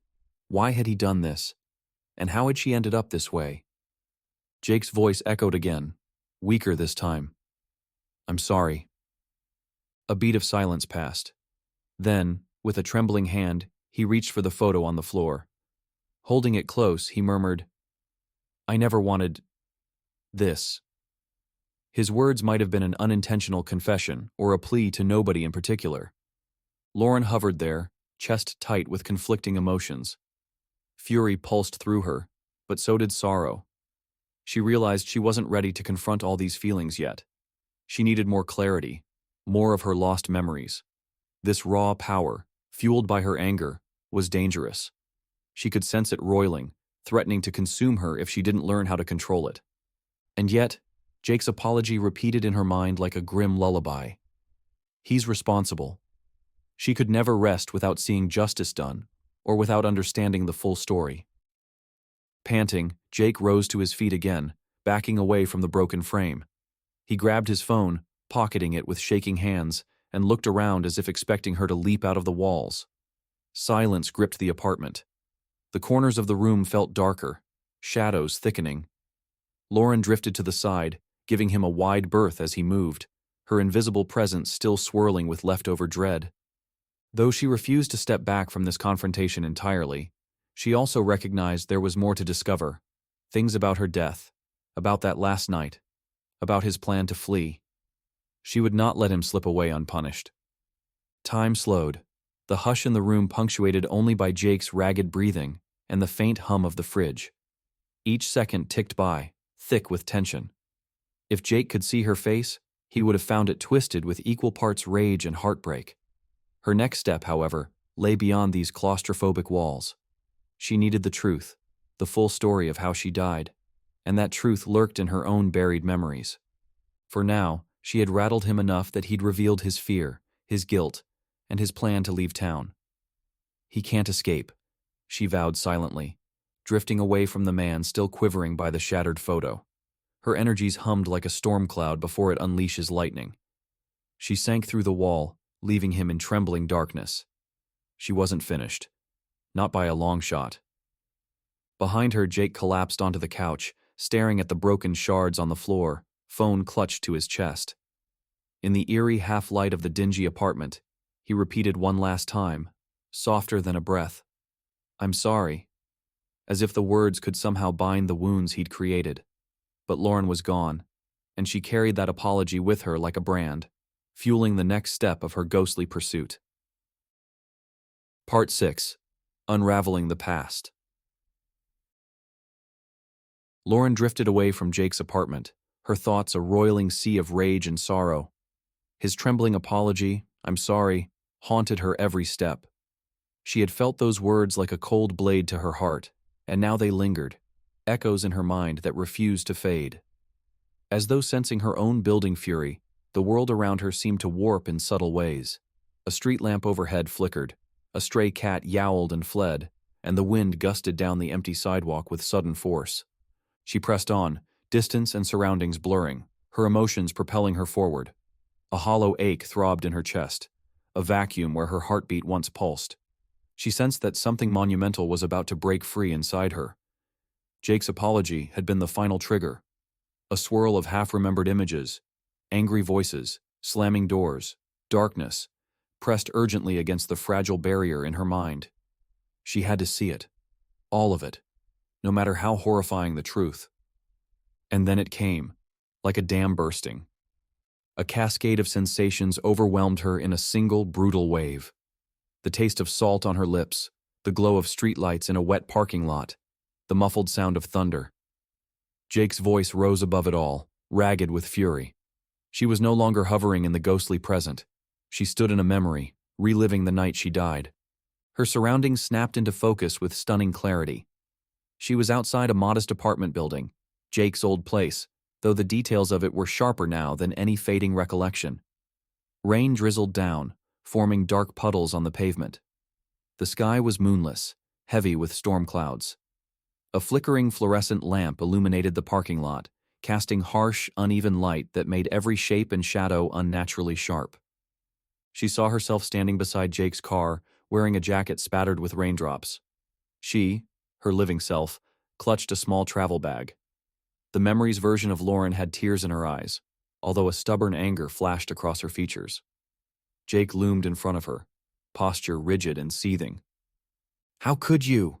he hissed, voice trembling. "I trusted you, Lauren." Her memory self glared. "This isn't about trust. It's about the fact you can't control your temper." Her words came out hurried, breath hitching, as though she had already tried to explain this 100 times. Jake's shoulders stiffened. "Don't twist this around," he spat, stepping closer. Lightning illuminated the far horizon, tracing a jagged line across the sky. "I know what you did. You lied to me." She tried to retreat, but her back hit the side of his car with a dull thud. "Jake, please," she said, voice calmer now, as if she'd realized too late the danger of provoking him. "Whatever you think I did, it's not—" Her protest was cut short when Jake slammed a palm onto the car's roof, startling her. She flinched, recoiling from his outburst. In the present, the ghostly Lauren watched this scene unfold with mounting horror. She could feel the tension, the dread radiating from her past self. She wanted to scream a warning, "Don't argue with him, don't turn your back," but there was no stopping what had already happened. She was locked in the memory, forced to endure every excruciating second. Jake turned, fists clenched at his sides, his face twisted with betrayal. "You went behind my back," he snarled. "You said you'd talk to me before making any decisions. But you just— God, Lauren, how could you do this?" "I didn't do anything," she replied, sounding exasperated. "You're overreacting. Stop this before we both regret it." She gestured around them, to the stormy night, the nearly empty parking lot. "I'm leaving, okay? I can't do this right now." Lightning split the sky again, revealing the raw hurt in Jake's expression. "Leaving? You think you can just walk away?" He stepped closer, blocking her path. Rain beaded on his jacket, dripping down his temples. "We're not done talking about this." Her memory self tried to brush by him, but he shifted, half grabbing her by the arm. The movement looked instinctual, an attempt to keep her from leaving, but his grip was tight enough to make her gasp. "Jake, let go of me," she ground out, voice shaking. "No," he said, quiet and cold. "Not until you listen." She attempted to wrench free, and the bag in her hand slipped to the ground with a wet thump. The handle of the car dug into her spine. In the reflection of the car window, the ghostly Lauren could see her own eyes, wide with fear and tempered by anger. She recalled the adrenaline, the hot flush of panic. And then the shouting escalated, voices mingling with the thunder's roar.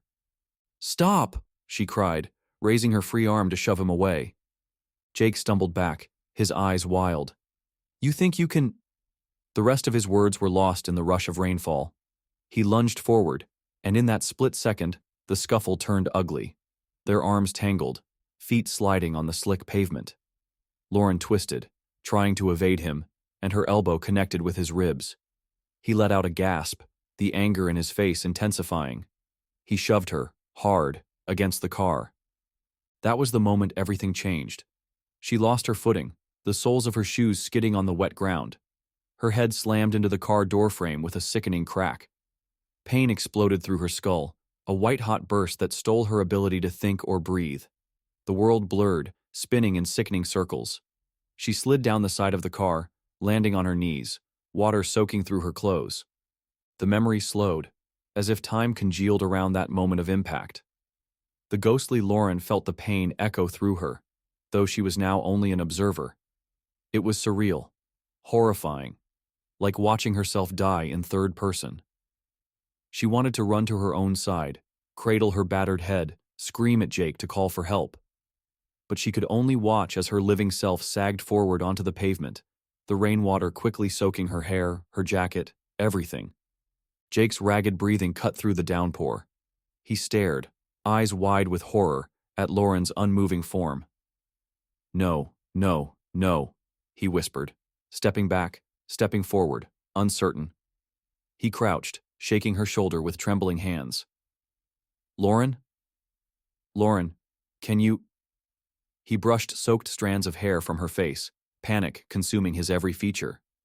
She didn't respond. Her eyes were half open, glassy, and her lips parted without drawing breath.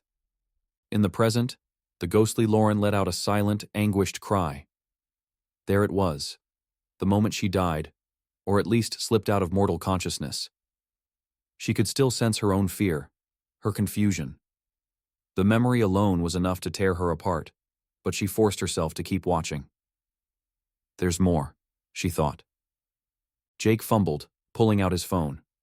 He typed a few digits, perhaps 911, but then froze. The storm rumbled overhead, and he looked from his phone to Lauren's limp body, eyes filled with pure terror. Sweat or rain dripped down his face. I can't do this, he choked, lowering the phone. Instead of hitting call, he ended the sequence, cursing under his breath. Damn it, Lauren, The next words broke, lost in a sob he tried to choke back. Her limp hand twitched as her body hovered between life and death, but Jake, frantic, seemed to interpret it as no more than a spasm. He glanced around at the empty lot, consumed by panic. I'm so sorry, he said, voice trembling. He brushed a kiss against her cold forehead, tears mingling with the raindrops on his cheeks. A chilling mixture of love, fear, and self-preservation warred in his eyes. Then, with heartbreaking finality, he slid his arms under her body, yanking her from the ground. Her head lolled to the side, the wet strands of her hair catching against his jacket. She moaned faintly, still clinging to some final thread of consciousness, but Jake silenced her by pressing her closer, as if he were smothering a dying spark. He carried her to the trunk of the car, opening it with fumbling hands. The ghostly Lauren felt her vision darken, as though she were half inside her memory self's mind, half floating outside it. She watched in helpless agony as he laid her crumpled form inside. Another flash of lightning illuminated his expression, equal parts pity and terror, flecked with guilt. He shut the trunk, engulfing Lauren in pitch blackness. Everything went silent, save for the patter of rain. She could only sense the vibrations of Jake slamming the car door. An engine roared to life. Then a long, ominous drive began. Through the swirl of the memory, she felt the car weaving up winding roads. Her last dim flickers of living consciousness registered the gentle roll of mountain curves and the thick hush of towering pines. She felt her battered lungs struggle to draw breath, and then nothing. Abruptly, the scene shifted, and the ghostly Lauren found herself standing beside Jake in the mountainous area, the same rugged terrain where she first woke as a ghost. He knelt in the darkness, rolling her body off a shallow embankment. The watery moonlight revealed her face, pale and lifeless. No more shallow breaths or flickers of awareness. Forgive me, he whispered, voice broken. He stared a moment longer before stumbling back to the car, footsteps scattering gravel. Headlights illuminated the back of her jacket, revealing a dark stain where she'd fallen. Then they blinked out, leaving only the hush of nighttime wilderness. Jake's car rumbled away, and Lauren's motionless body was left alone, hidden among the rocks, branches, and shadows. The ghostly Lauren buckled beneath the weight of revelation. She had suspected Jake played a role in her death, but seeing the act in such harrowing detail tore her apart. She screamed, a raw, silent howl that reverberated within the memory's fabric. There was no one to hear her fury or witness her despair. She could only float above the twisted remains of her final moments, powerless to change them. Gradually, the memory receded, and she found herself standing in the quiet of a pine-fringed mountain trail once again, an echo of her first conscious moments as a spirit. Only this time, she remembered everything: the argument, the tragic accident, Jake's panicked choice, and his decision to abandon her instead of saving her life. She had died here, alone and vulnerable, all because the man she once loved had feared his own ruin more than he cared for her survival. Lauren hunched over, hugging her translucent arms around her midsection. The agony of betrayal pulsed through every inch of her being. She relived the fleeting possibility that Jake might have called for help, might have saved her. But he hadn't. He'd let her die, and then concealed her body to protect himself. All the love or apologies in the world couldn't fix that. For a long moment, she let the sorrow and fury mingle, fueling each other. Tears threatened to spill, yet they vanished the moment they formed, leaving only that cold ache behind her eyes. Her lips trembled. It hurts. The heartbreak felt as raw as the moment of impact. Jake's last whispered "forgive me" was a sickening reminder that he'd known exactly what he'd done. But in that swirling tempest of grief, a singular, powerful determination took root. Jake must not walk free. He'd been preparing to flee town, racked with guilt and fear. If he escaped, her body would remain hidden forever, and her family would never know the truth. The idea revolted her. Her parents, Steve, everyone, living in uncertainty. They deserved closure. She deserved justice. She wiped at her face, though no tear tracks marked her cheeks. Rising to her full height, she stared out over the misty peaks. This wasn't just about revenge. She owed it to herself, and to the love her family had always given her, to bring this secret to light. She could still sense the tenuous thread linking her to Steve. His dream, his unshakable belief that something was wrong. She had to use that link to guide him here, to her hidden remains. A faint vibration coursed through her, tugging her awareness away from the mountains. Jake. She sensed him again, the electric hum of his presence in the distance. He was making a call or planning something. The urgent warning stabbed at her thoughts. He might be leaving soon. She pressed her lips together, swallowing the fear. Time was running short. Now that the full horror of her death was laid bare before her, she could no longer waver. If he fled, the truth would vanish with him. She had to act. She had to make Steve see the signs, lead her family to the spot where she lay. Clenching her spectral fists, Lauren lifted her gaze to the pale sky overhead, resolute. She would not rest until the world knew what Jake had done, and until her family found her body. In the distance, a whisper of wind carried the faint roar of a passing car. She imagined Jake on the phone, voice trembling as he arranged his exit strategy. He thought he could bury the evidence. He thought he could stifle his guilt. But he had no idea that Lauren's spirit, bolstered by fury and heartbreak, was about to unleash the truth, and she would use every ounce of her ghostly power to make sure that justice found him, before it was too late. Part 7. Rallying the Living. Lauren's mind was aflame with urgency as she left the mountain behind. She could almost feel her heart pounding, though no heartbeat remained in her chest. The truth of her death weighed on her like a cold, inexorable chain. Jake had killed her, whether by accident or intention hardly mattered now, and abandoned her body among the pines.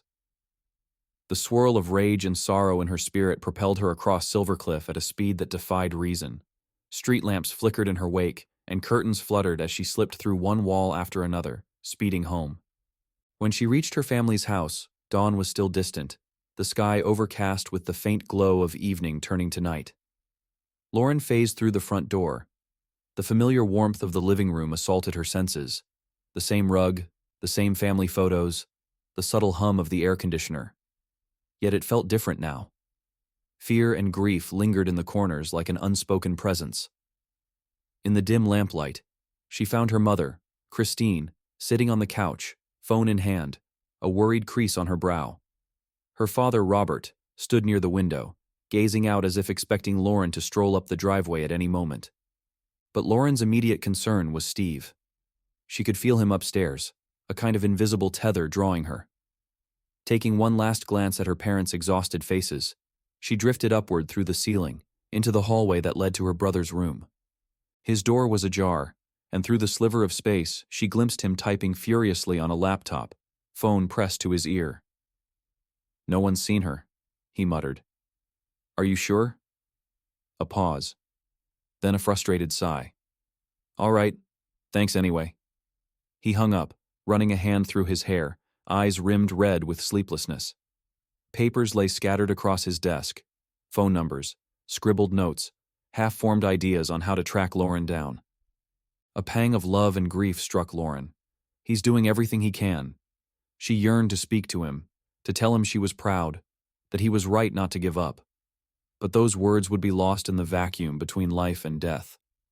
She had something more urgent to convey now, where her body lay hidden. Night descended fully outside, the last streaks of purple twilight vanishing.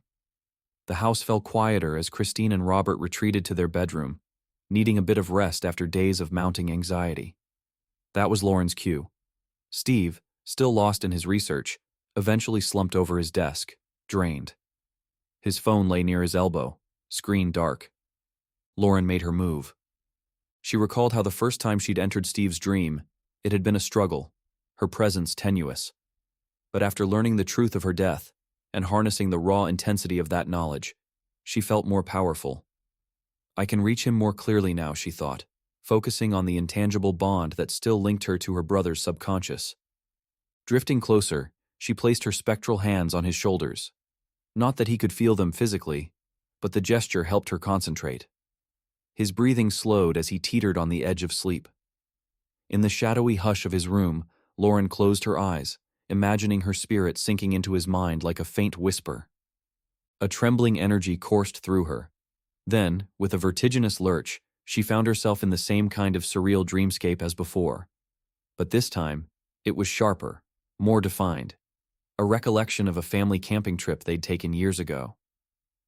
Steve stood at the edge of a high lookout point in the mountains near Silver Cliff. Tall fir trees swayed around him, and the sky glowed with 1,000 stars. Lauren materialized in front of him, more solid than ever in this dream realm. She wore a warm jacket, the same brand she used to bring on real camping trips.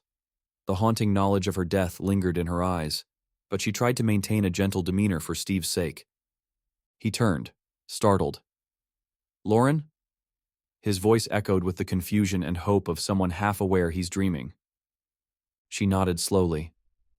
"Steve." Her voice, though hushed, sounded real. The dream air around them shimmered with her presence. "Listen to me. You have to hear this. All of it. I'm out of time." His brow furrowed. He took a step closer, eyes brimming with desperation. "Where have you been? We've been looking for you everywhere. Are you okay?" Lauren swallowed, bracing herself. This was the moment she had to say the words that would shatter him. "No, I'm not okay," she whispered, voice unsteady. "I'm dead, Steve." The word felt like a blade sliding through her ghostly form. She saw shock ripple across his face, tears threatening to form. Dead?" he echoed, struggling to process it. "That can't— Lauren, what are you saying?" He reached for her hand, and in this dream reality, their fingertips almost touched. She felt the phantom brush of skin, but her form flickered. She forced her voice steady. "Jake was involved. I can't explain everything right now. But I'm gone, Steve. And you have to find me. I'm still— my body. It's in the mountains, near that old campsite. Remember the spot where we used to roast marshmallows by that big flat rock and you pretended it was your kingdom? I'm close to that area, but farther down near the ravine." "What?" He clutched at his temples, disoriented. The dreamscape shifted slightly, the trees shuddering in a phantom wind. "I don't understand how you— Jake did—" Lauren's eyes brimmed with sorrow. "I'm so sorry," she murmured. "I never wanted you to find out like this. But it's the only way. You have to go there. You have to help Mom and Dad find me." Steve's breaths came hard and fast, panic creeping in. "You're sure? You're really... He couldn't say the word dead again, but the heartbreak in his voice was enough to confirm he believed her. Lauren gritted her teeth, fighting the swirl of sorrow threatening to sweep her away. Yes, she whispered. You have to trust me. Another wave of emotion welled up, raw, bitter.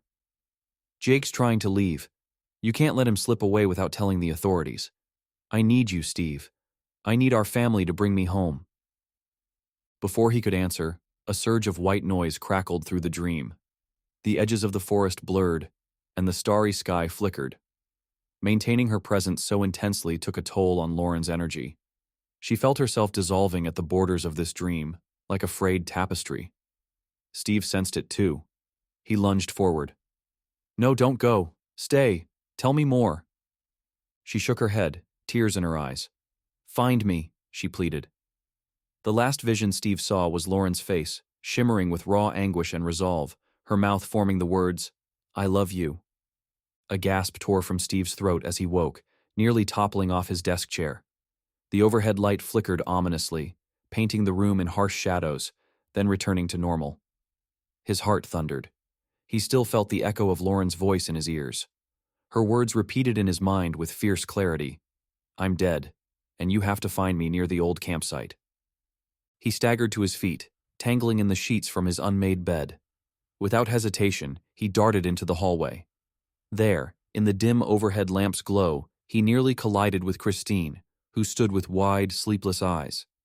Steve? She exclaimed, voice trembling. What's going on? Her son, breath ragged, locked eyes with her. Mom, he said, not caring that tears blurred his vision. I know where Lauren is. Robert emerged from the master bedroom, pulling a robe on, face etched with deep concern. What do you mean? Steve's voice caught. She came to me again, in a dream. But it's not. She's dead, Dad. His words faltered, heartbreak twisting them into a near sob. Jake hurt her. She's somewhere in the mountains near our old campsite. We have to go. Right now. Christine's hand flew to her mouth. She sank onto the hallway's small bench, tears springing to her eyes. Robert's expression hardened as if he were grappling with a surge of disbelief and horror. Steve, he said gently but firmly, a dream isn't proof. It's not just a dream, Steve snapped. The last vestiges of restraint left him. Mom, Dad, you've seen the signs, the lights flickering, things moving. You felt that presence. Lauren's been trying to reach us, and now she gave me details. She's near that ravine we used to hike by, the one with the big flat rock. Christine looked at Robert, half hysterical. What if he's right? She whispered, voice trembling. We can't keep dismissing this. Something is happening. Something we can't just explain away. Robert rubbed his face. All at once he seemed older, lines of worry deepening around his eyes. We can call the authorities, he said, voice low. A search and rescue team. Even if it's a slim chance. His gaze flicked to Steve. I don't know how this is happening, but if Lauren really is out there... Suddenly, a cold gust swept through the hallway, though no windows were open. The lights buzzed, dimming briefly, and then returned to normal. Christine clutched her robe tight around her, eyes darting around. Lauren? She whispered, voice quavering. Is that you? A framed family picture on a nearby table rattled, tipping over with a soft clink. Even Robert, the pragmatic one, went pale. All right, he said, swallowing hard. We'll do it. We'll search. We can't just wait. Let's call the local sheriff in the morning, see if they'll help us. We'll go ourselves if we have to. Steve exhaled a shaky breath of relief.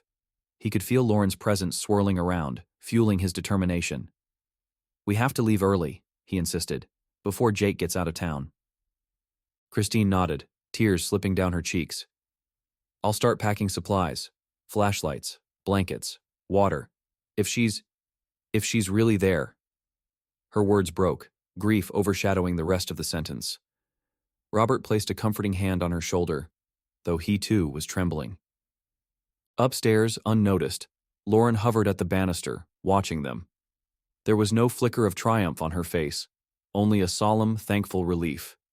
At last, they believed, the pieces were in motion to bring her body home. Despite the agony coursing through her, she had done what she must.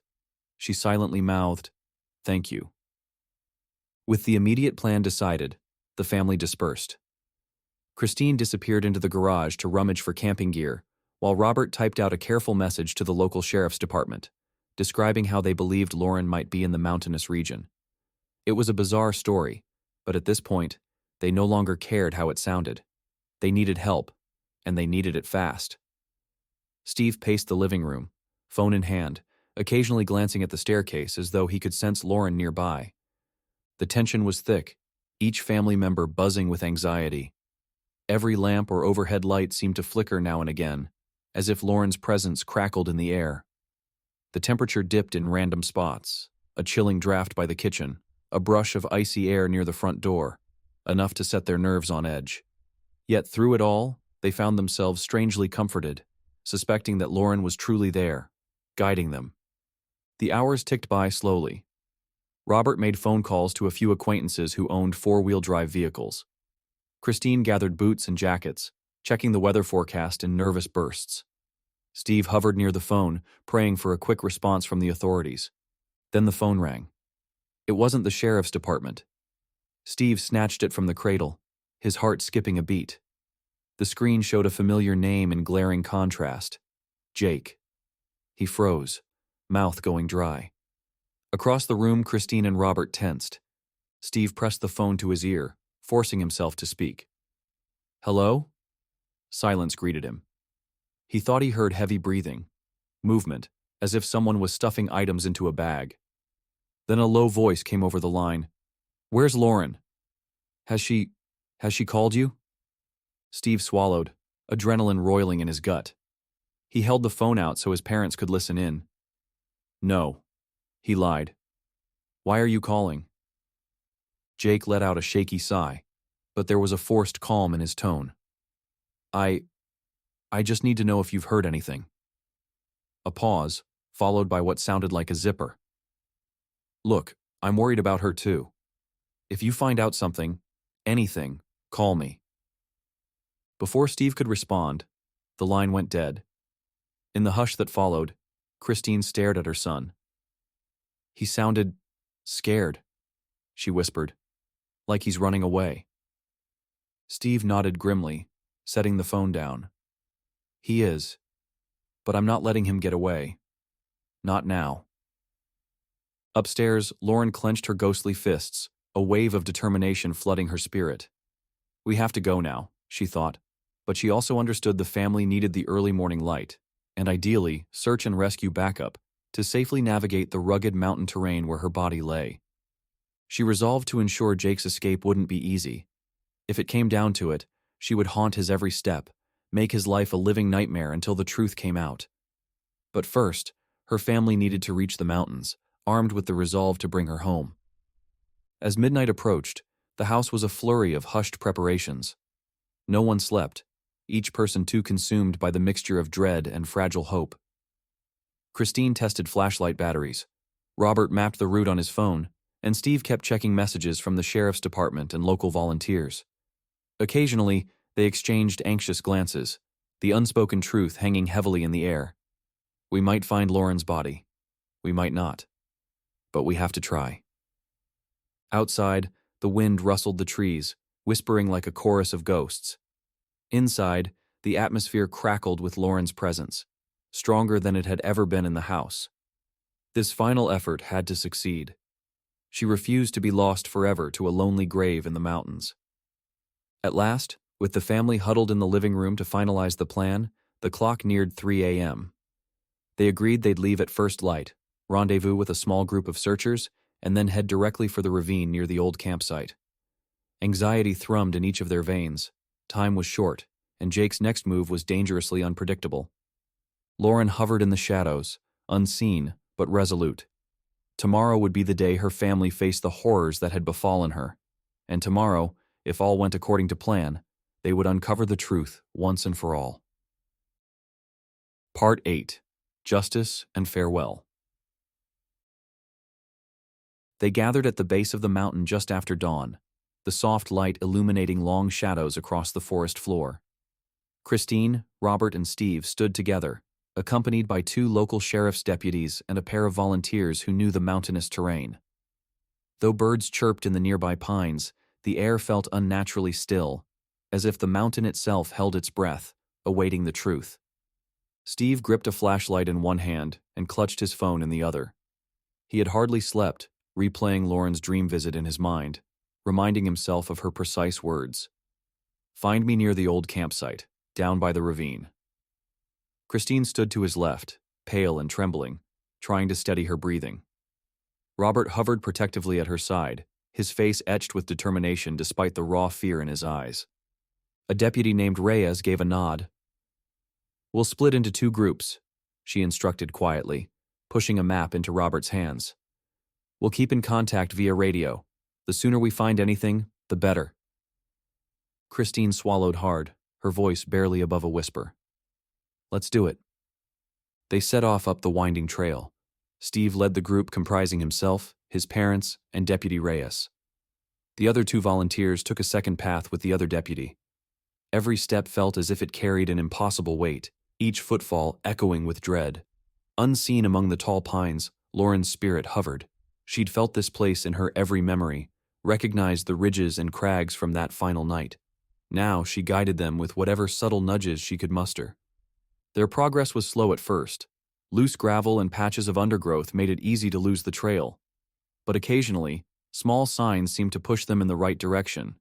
A pebble rolling downhill, revealing a faint footpath.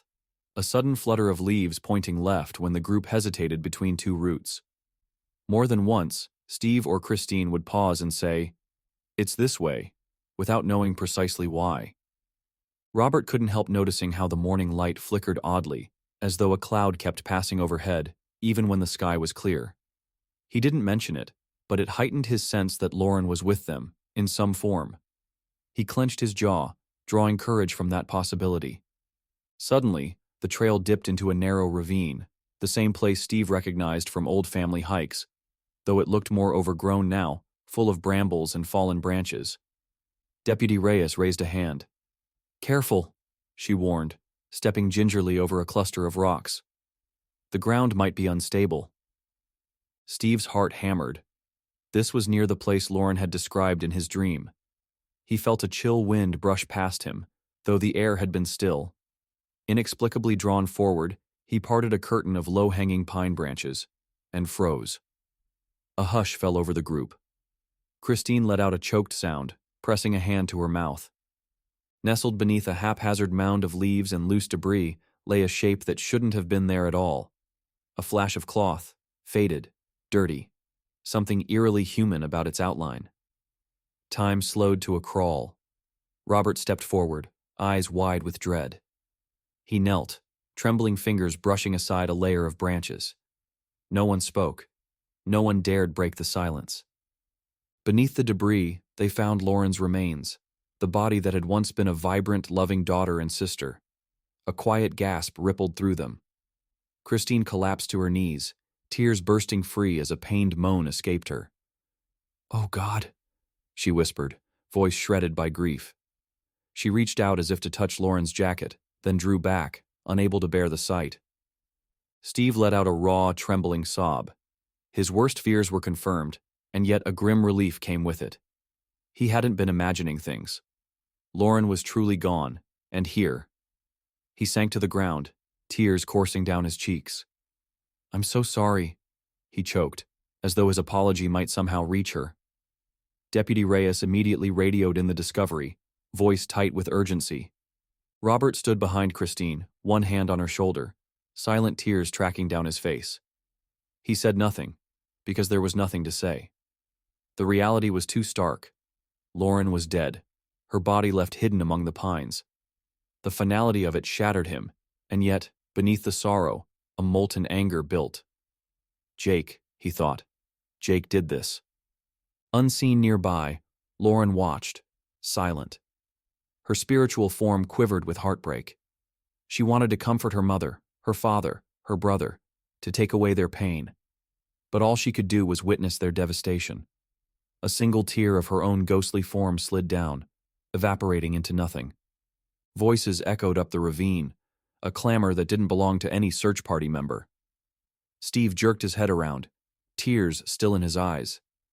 Through the thick brush, a figure approached. Jake, breathless, eyes wild. He wore a heavy jacket and clutched a small shovel at his side, which he dropped the moment he saw the search party. Deputy Reyes stiffened, hand hovering near her holster. "Sir," she barked, "stay where you are." Jake's face contorted, panic flashing across his features. I didn't," he began, stepping forward in a stumbling hurry. He seemed half-mad with guilt. "I only came to, I needed to." His gaze fell upon Lauren's body, and he let out a strangled cry. "Lauren! God!" Steve scrambled to his feet, rage surging. "Don't you dare say her name," he hissed. The memory of Lauren's dream visit, her pleas, fueled his fury. "You murdered my sister." Jake backed away, trembling. "It was an accident," he babbled. "You have to believe me. I never meant—" Christine rose unsteadily, tears streaking her face. "You left her here," she whispered, voice hollow. "You could have saved her. You could have called for help." He shook his head, tears of his own streaming now. "I panicked. I wasn't thinking straight." Hands raised, he stared at them with raw desperation. "But I'm here now, see? I came back." "To hide evidence," Steve spat, gesturing at the shovel. Jake swallowed hard, glancing down at it. "Number maybe. I didn't know what else to do." His words tumbled out disjointed, each confession making him appear more guilty. He stepped forward, slipping on loose gravel. Deputy Reyes drew her sidearm, leveling it carefully. "That's far enough," she warned, voice tight. Tears mixing with sweat, Jake raised both hands. "Please. I did a terrible thing. I'm so sorry. I couldn't live with it anymore." His voice cracked. The echoes of the forest swallowed his words. The tension spiked as Steve advanced, fists balled. For a heartbeat, it seemed he might attack Jake right then and there. Christine grabbed his arm, holding him back. Her own expression seethed with anguish, but she refused to let her son become violent. Robert stepped up beside them, his posture rigid. "Sir," Reyes said again, stepping between Jake and the family, "put your hands where I can see them." A second deputy arrived from the other path, gun drawn. Jake's gaze darted between them, despairing. "Lauren, if—" he began, then stopped, trembling in silence. Perhaps he felt her presence, but he could never truly know she was there. His guilt-laden gaze sank to the ground. That was all the search party needed. The deputies closed in, handcuffing him with swift, efficient motions. "You have the right to remain silent," Reyes recited, her face grim. "Anything you say." Her voice faded in Lauren's perception as a gust of wind rustled the pines. In that moment, the family's heartbreak blended with a sense of grim triumph. Jake wouldn't escape. He would face justice.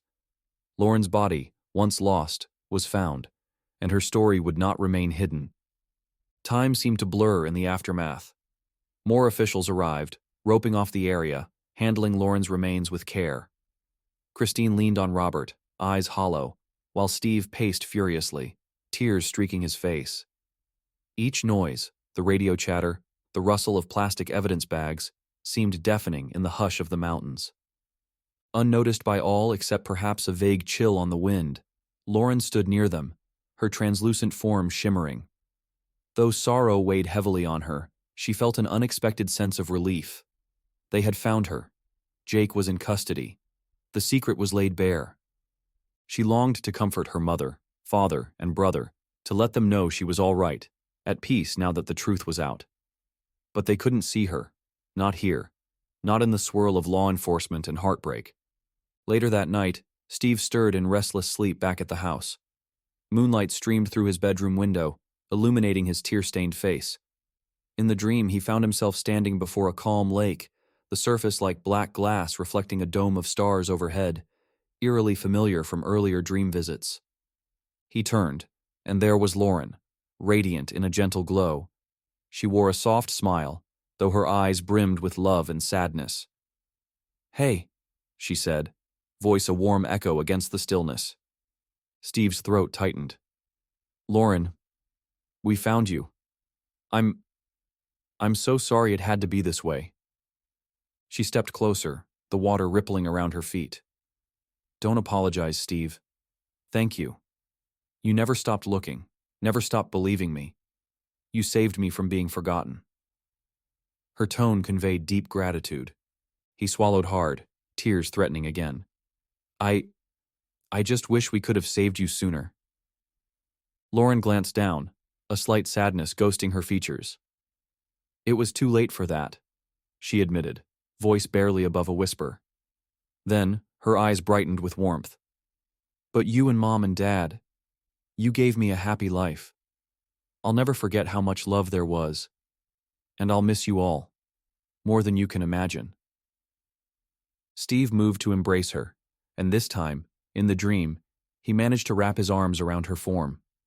She felt solid, alive, if only here in this realm. For a long moment, they just held each other, the quiet broken only by the soft lapping of the lake at their ankles. Pulling back, Lauren placed a hand on his cheek. Tell Mom and Dad, I'm okay now. I'm not lost in the dark anymore. I'm free. And someday, I'll see you all again." A sad, beautiful smile curved her lips. "Thank them for me. For everything." Steve opened his mouth to speak, but a wave of white light pulsed from somewhere behind them, a warmth that enveloped Lauren. She began to glow, the edges of her form flickering. Her face radiated both peace and lingering sadness. She whispered, "I love you." Then she began to fade, her body dissolving into a soft luminescence that drifted upward, merging with the starry sky until nothing remained but starlight reflecting in Steve's tear-filled eyes. Then Steve heard her voice quietly say, "Look under your nightstand." He awoke with a jolt, the first hint of dawn coloring the horizon outside his bedroom window. His heart pounded, but a strange calm nestled alongside his grief. Wiping his tears, he realized the house felt lighter, as though some oppressive weight had lifted. A gentle hush settled through the halls, reminiscent of a final goodbye. Steve gets up, walks to his nightstand, and bends down. Underneath, he finds a locket with the initials LS on it. He sat back on the floor holding it like it was a fragile egg, and he somehow musters the strength to say, "Lauren Soul." Downstairs, Christine and Robert sat at the kitchen table, hands wrapped around steaming mugs of coffee, eyes rimmed red. They looked up as Steve descended, concern mingling with their own heartbreak. The moment they saw his face, softened by an odd serenity, they sensed he'd seen her again. "Lauren," Christine whispered, voice catching. Steve nodded, swallowing. She's at peace," he managed, choked by emotion. "She said thank you for the life you gave her. She said she'll be missing us, but she's okay." A tremor coursed through Christine. She pressed a hand to her mouth, nodding as silent tears fell. Robert stared at his son, a single tear tracking down his cheek. Slowly, he exhaled, letting the tension unravel from his posture. The three of them drew together, arms encircling one another in a quiet, poignant embrace.